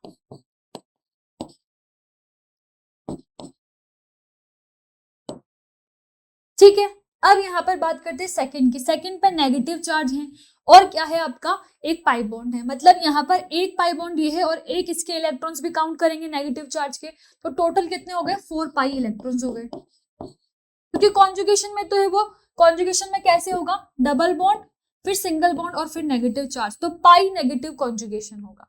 तो ये साइक्लिक भी है, प्लेनर भी है और कॉन्जुगेटेड भी है। 4 पाई इलेक्ट्रॉन्स आते ही क्या हो जाएगा, जिसमें भी 4 के मल्टीपल में इलेक्ट्रॉन्स आएंगे या 4 आएगा तो वो कैसा हो जाएगा, एंटी एरोमेटिक। तो ये आपका क्या केस हो जाएगा बच्चों, एंटी एरोमेटिक का। नेक्स्ट पे चलते हैं, नेक्स्ट में क्या हो रहा है, यहाँ पर पॉजिटिव चार्ज है, मतलब इसके पास क्या है 1 पाई और 1 पाई, 2 पाई है, और 2 पाई का मतलब कितना हो जाएगा 4 इलेक्ट्रॉन्स, तो इस पे भी 4 इलेक्ट्रॉन्स है। और इसी के साथ में यहाँ पर अगर देखें तो साइक्लिक रिंग भी है, ये प्लेनर भी दिख रहा है आपको, क्योंकि यहाँ पर क्या है, यहाँ पर डबल बॉन्ड है, फिर सिंगल बॉन्ड है, फिर पॉजिटिव चार्ज है, तो प्लेनर भी है और कॉन्जुगेशन भी है। ठीक है, प्लेनर भी है और कॉन्जुगेशन भी है, पर 4 पाई इलेक्ट्रॉन्स आने की वजह से क्या हो गया, ये एंटी एरोमेटिक हो गया। ठीक है, नेक्स्ट पे चलते हैं। नेक्स्ट में क्या है, नेगेटिव चार्ज है, मतलब ये 2 तो आपके क्या है पाई बॉन्ड हो गए, 2 तो यहाँ पर पाई बॉन्ड है, और अगर नेगेटिव चार्ज को भी काउंट कर लेंगे तो टोटल कितने हो जाएंगे 6 पाई इलेक्ट्रॉन्स। नेगेटिव चार्ज को हमेशा 2 पाई, 1 पाई इलेक्ट्रॉन्स के 1 पाई मानोगे और 2 पाई इलेक्ट्रॉन्स मानोगे। ठीक है, तो अगर देखें तो ये रिंग भी साइक्लिक है। ठीक है, यहाँ पर नेगेटिव पाई कॉन्जुगेशन है तो कॉन्जुगेशन भी है और प्लेनर भी है, और 6 पाई इलेक्ट्रॉन मतलब क्या है 4n+2 को फॉलो कर रहा है, तो एरोमेटिक भी है। ठीक है, नेक्स्ट बात करते हैं, ये तो बेंजीन रिंग है तो अपन को नॉर्मल सी बातें पता है कि ये क्या है, एरोमेटिक ही है, और 3 पाई बॉन्ड है तो इसमें भी 6 पाई इलेक्ट्रॉन्स हो गए, और ये भी क्या है एरोमेटिक है। ठीक है, ये चीज समझ में आ गई। आइए नेक्स्ट करते हैं। नेक्स्ट में क्या है, यहाँ पर आपको 2 पाई इलेक्ट्रॉन्स दे रखे हैं, 2 पाई बॉन्ड है सॉरी, तो कितने होंगे 4 पाई इलेक्ट्रॉन्स हो जाएंगे। ये क्या यहाँ पर साइक्लिक है, तो बिल्कुल साइक्लिक है, प्लेनर है, बिल्कुल प्लेनर है, और फिर क्या साइक्लिक रेजोनेंस मतलब कॉन्जुगेशन है, तो यहाँ पर कॉन्जुगेशन है इन दोनों के बीच में। तो अब बात करते हैं इसकी। तो इसमें आप देखोगे तो आपको 2 पाई बॉन्ड तो दिख रहे हैं, मगर वहां पर एक कंडीशन थी कि जब भी एरोमेटिक और एंटी एरोमेटिक होगा तो सिस्टम साइक्लिक होना चाहिए, प्लानर होना चाहिए, कंप्लीटली कॉन्जुगेटेड होना चाहिए। यहाँ पर एक पाई बॉन्ड नहीं है तो ये कंप्लीटली कॉन्जुगेटेड नहीं है, यहाँ पर क्या है, सिंगल बॉन्ड आ चुका है, और सिंगल बॉन्ड की वजह से ये साइक्लिक तो है पर प्लानर और कॉन्जुगेशन यहाँ पर नहीं माना जाएगा, क्योंकि कंप्लीटली कॉन्जुगेटेड को काउंट करेंगे यहाँ पर। ऐसे नहीं कि 2 पाई बॉन्ड है तो फिर अपन ने कॉन्जुगेशन में काउंट कर लिया। क्या होना चाहिए, कंप्लीटली कॉन्जुगेटेड होना चाहिए, जो उसकी रिंग है वो कंप्लीटली कॉन्जुगेटेड होनी चाहिए। फिर अगर नंबर ऑफ पाई इलेक्ट्रॉन्स की बात करें तो यहाँ पर 4 पाई इलेक्ट्रॉन्स हो जाएंगे 2 पाई बॉन्ड की वजह से। और क्योंकि यहाँ पर क्या है, ये 2 कंडीशंस को फॉलो नहीं कर रहा है तो ये क्या हो जाएगा, नॉन एरोमेटिक। कैसा कंपाउंड हो जाएगा, नॉन एरोमेटिक। अच्छा, ये तो किसी को कंफ्यूजन नहीं है ना कि 4 पाई इलेक्ट्रॉन्स आ गया तो एंटी एरोमेटिक क्यों नहीं आया, क्योंकि एंटी एरोमेटिक में तो प्लानर और कॉन्जुगेशन भी होना चाहिए, इसलिए किसमें चला गया, नॉन एरोमेटिक में। यहाँ पर क्या है बच्चों, यहाँ पर पॉजिटिव चार्ज है और यहाँ पर 1 2 3 4 5 6 इलेक्ट्रॉन्स है, तो फिर यहाँ पर भी क्या हो जाएगा, कॉन्जुगेशन भी है, साइक्लिक भी है, प्लानर भी है, ठीक है। तो यहाँ पर 6 पाई इलेक्ट्रॉन्स हो गए और ये भी क्या हो गया, आपका एरोमेटिक हो जाएगा। कैसा कंपाउंड हो जाएगा बच्चों, एरोमेटिक कंपाउंड, ठीक है। फिर अगर अपन यहाँ पर बात करें तो यहाँ पर क्या है, आपको लोन पेयर दिख रहे हैं। फिर जब इस केस की बात कर रहे हो तो यहाँ पर लोन पेयर दिख रहे हैं, और लोन पेयर और डबल बॉन्ड है ऑल्टरनेट में, तो कौन सा कॉन्जुगेशन हो जाएगा, पाई लोन पेयर कॉन्जुगेशन। मतलब यहाँ पर कॉन्जुगेशन भी है, साइक्लिक भी है और प्लानर भी है। और यहाँ पर पाई बॉन्ड की बात करेंगे तो ये वाला लोन पेयर भी काउंट होगा, 1 2 3 4 और 5 6, क्योंकि लोन पेयर भी काउंट हो रहा है, तो 6 पाई इलेक्ट्रॉन्स हो गए और ये आपका आंसर हो गया एरोमेटिक भी ये हो गया, ठीक है। अब बात करते हैं इसकी, तो इसमें भी लोन पेयर है और लोन पेयर और डबल बॉन्ड के बीच में एक सिंगल बॉन्ड आ रहा है, मतलब कॉन्जुगेशन में है। यहाँ पर भी क्या कॉन्जुगेशन है, पाई लोन पेयर कॉन्जुगेशन। तो यहाँ पर ये भी साइक्लिक है, प्लानर है और कॉन्जुगेशन में 6 पाई इलेक्ट्रॉन्स ही है, तो ये भी क्या हो जाएगा, आपका एरोमेटिक कंपाउंड हो जाएगा, ठीक है। फिर अगर इसकी बात करें तो यहाँ पर भी आपको एक लोन पेयर दिख रहा है, ठीक है। तो लोन पेयर है तो फिर ये भी क्या हो जाएगा, आपका साइक्लिक कंपाउंड हो जाएगा। 5 मेंबर रिंग पे नाइट्रोजन के जो लोन पेयर है यहाँ पर इनका कॉन्जुगेशन हो जाएगा, तो ये भी 6 पाई इलेक्ट्रॉन्स आ गया और 6 पाई इलेक्ट्रॉन्स और क्या आ गया, एरोमेटिक आ गया। बस ये चीज याद रखनी है कि जब भी अपन किसी 5 मेंबर या 6 मेंबर रिंग की बात करो तो डबल बॉन्ड और फिर सिंगल बॉन्ड और फिर यहाँ पर कोई लोन पेयर कंटेनिंग स्पीशीज होनी चाहिए, ठीक है। ये चीज का आपको ध्यान रखना है, क्योंकि सिंगल बॉन्ड के आने से ही कॉन्जुगेशन हो पाएगा, डबल बॉन्ड, सिंगल बॉन्ड और फिर आपका लोन पेयर। वही बात कर रही थी, और चलो ठीक है, एक और केस आ ही गया है आपका। अब देखो यहाँ पर क्या है, सिंगल बॉन्ड नहीं है, डबल बॉन्ड इसी नाइट्रोजन के पास में है, तो ये लोकलाइज्ड हो गया। जैसे अपन पढ़ रहे थे ना, डबल बॉन्ड के पास कोई कार्बन है और उस कार्बन पे पॉजिटिव है, नेगेटिव है, या फिर लोन पेयर है, या फिर आपका ऑड इलेक्ट्रॉन है, तो ये क्या माना जाएगा, लोकलाइज्ड, क्योंकि इसके पास कोई सिंगल बॉन्ड ऑल्टरनेट वे में नहीं आ रहा है, तो ये लोकलाइज्ड है, तो साइक्लिक है, प्लानर है, मगर क्योंकि ये लोकलाइज्ड है तो इसको काउंट नहीं करेंगे। तो ये रेजोनेंस कॉन्जुगेशन में तो इसके पाई बॉन्ड्स है ही सही, क्योंकि पिरिडीन है, ये क्या है, पिरिडीन है, पिरिडीन में कॉन्जुगेशन में पाई बॉन्ड है 3, तो ये क्या हो जाएगा, 6 पाई इलेक्ट्रॉन्स, और ये भी क्या हो जाएगा, आपका एरोमेटिक। फिर अगर समझे आपके नेक्स्ट कंपाउंड को, तो यहाँ पर तो आपको नेफ्थलीन दे दिया है। जब 2 यहाँ पर बेंजीन रिंग हो तो और अटैच हो तो उसको नेफ्थलीन बोलते हैं। अब इसके पाई बॉन्ड काउंट करते हैं, 1 2 3 4 5। अगर 5 पाई बॉन्ड है तो फिर पाई इलेक्ट्रॉन्स कितने हो जाएंगे, 10 पाई इलेक्ट्रॉन्स हो जाएंगे। और साइक्लिक भी दिख रहा है आपको, कॉन्जुगेशन में भी दिख रहा है, प्लानर भी दिख रहा है, तो ये भी क्या हो जाएगा, आपका एरोमेटिक कंपाउंड हो जाएगा। आई गेस अब तक तो सबको समझ में आ गया होगा एरोमेटिक कैसे निकालते हैं। वैसे ही एक और 3 कार्बन रिंग को, सॉरी 3 बेंजीन रिंग को अटैच कर दिया, तो 1 2 3 4 5 6 7 8 9 10 11 12 13 14, मतलब इसमें कितने इलेक्ट्रॉन्स हो गए बच्चों, 14 पाई इलेक्ट्रॉन्स हो गए। ये आपको साइक्लिक भी दिख रहा है, प्लानर भी दिख रहा है और कॉन्जुगेटेड भी दिख रहा है। इस रिंग में पूरा कॉन्जुगेशन दिख रहा है सभी को, ठीक है। ऑल्टरनेट वे में सिंगल डबल बॉन्ड है, तो ये क्या हो जाएगा, एरोमेटिक हो जाएगा। नेक्स्ट की बात करते हैं, जो नेक्स्ट है आपका, यहाँ पर अब देखो, यहाँ पर चीज समझनी है, यहाँ पर 2 नाइट्रोजन है, तो अब यहाँ पर कौन सा लोकलाइज्ड है, कौन सा डीलोकलाइज्ड है, ये समझना है। तो यहाँ पर देखोगे तो यहाँ भी डबल बॉन्ड हो रहा है, तो ये भी लोकलाइज्ड हो गया। अगर इस वाले नाइट्रोजन की बात करें तो यहाँ पर भी डबल बॉन्ड आ रहा है, तो ये भी लोकलाइज्ड हो गया। तो इस रिंग में दोनों ही नाइट्रोजन है और दोनों के पास ही लोन पेयर है, पर दोनों कैसे लोन पेयर है, लोकलाइज्ड। तो ये भी साइक्लिक प्लानर कॉन्जुगेशन तो है, पर वो 6 पाई इलेक्ट्रॉन्स ही काउंट होंगे, क्योंकि कॉन्जुगेशन में लोन पेयर्स काउंट नहीं हो रहे हैं, सिर्फ जो इसके 3 पाई बॉन्ड्स है वही काउंट हो रहे हैं। तो ये भी कैसा हो जाएगा आपका एरोमेटिक। नेक्स्ट अपन बात करते हैं, ये जो यहाँ पर रिंग है वही चीज इन्होंने दोबारा कर दी। इन्होंने क्या करा, यहाँ पर क्या है बच्चों, आपका नेगेटिव चार्ज है, मगर इन्होंने क्या करा, वही चीज दोबारा कर दी, कॉन्जुगेशन को तोड़ दिया, कॉन्जुगेशन यहाँ पर ब्रेक हो गया है। तो इसका मतलब ये साइक्लिक तो है, प्लानर नहीं है और ना ही कॉन्जुगेटेड है, क्योंकि इसने क्या करा, डबल बॉन्ड के बाद में यहाँ पर क्या कर दिया, 2 सिंगल बॉन्ड दे दिए। तो ये कैसा हो जाएगा आपका, इसके अगर पाई इलेक्ट्रॉन्स काउंट करोगे तो वो तो 4 पाई इलेक्ट्रॉन्स हो जाएंगे, मगर ये कैसा कंपाउंड हो गया, नॉन एरोमेटिक, क्योंकि ये साइक्लिक और कॉन्जुगेटेड दोनों ही नहीं है। सॉरी, क्या है, प्लानर और कॉन्जुगेटेड दोनों ही नहीं है। चलो नेक्स्ट की बात करते हैं। नेक्स्ट में क्या दे रखा है आपको, यहाँ पर 2 बेंजीन की रिंग है जिसको एक सिंगल बॉन्ड से अटैच कर रखा है, मतलब कॉन्जुगेशन तो अभी भी है दोनों में, और 3 और 3 कितने हो गए आपके, 6 पाई बॉन्ड हो गए, मतलब 12 पाई इलेक्ट्रॉन्स हो गए। ठीक है, दोनों ही आपको साइक्लिक भी दिख रही है, प्लानर भी दिख रही है और कॉन्जुगेटेड भी दिख रही है, क्योंकि एक सिंगल बॉन्ड आ रहा है और फिर डबल बॉन्ड है, मतलब कॉन्जुगेटेड भी है, तो ये भी क्या हो जाएगी आपकी, एरोमेटिक हो जाएगी। ठीक है बच्चों, तो यहाँ तक अपने ये वाला कॉन्सेप्ट भी क्लियर होगा कि एरोमेटिक, एंटी एरोमेटिक और नॉन एरोमेटिक कंपाउंड क्या होते हैं। अगर एक बार मैं ओवरऑल आपको बताऊं तो एरोमेटिक वो है जो साइक्लिक है, कॉन्जुगेटेड है और प्लानर है, और इसी के साथ में 4n+2 पाई इलेक्ट्रॉन्स को फॉलो कर रहे हैं। एंटी एरोमेटिक में बाकी के 3 पॉइंट्स बिल्कुल सेम है, साइक्लिक, कॉन्जुगेटेड, प्लानर, मगर वहां पर 4n पाई, 4 के मल्टीपल के पाई इलेक्ट्रॉन्स होना चाहिए। और नॉन एरोमेटिक में अगर वो कोई से भी इनमें से किसी भी कंडीशन को फॉलो नहीं कर रहा है तो वो क्या हो जाएगा, नॉन एरोमेटिक हो जाएगा। तो इसी के साथ बच्चों जो ये अपना पार्ट 3 था जीओसी का वो खत्म होता है।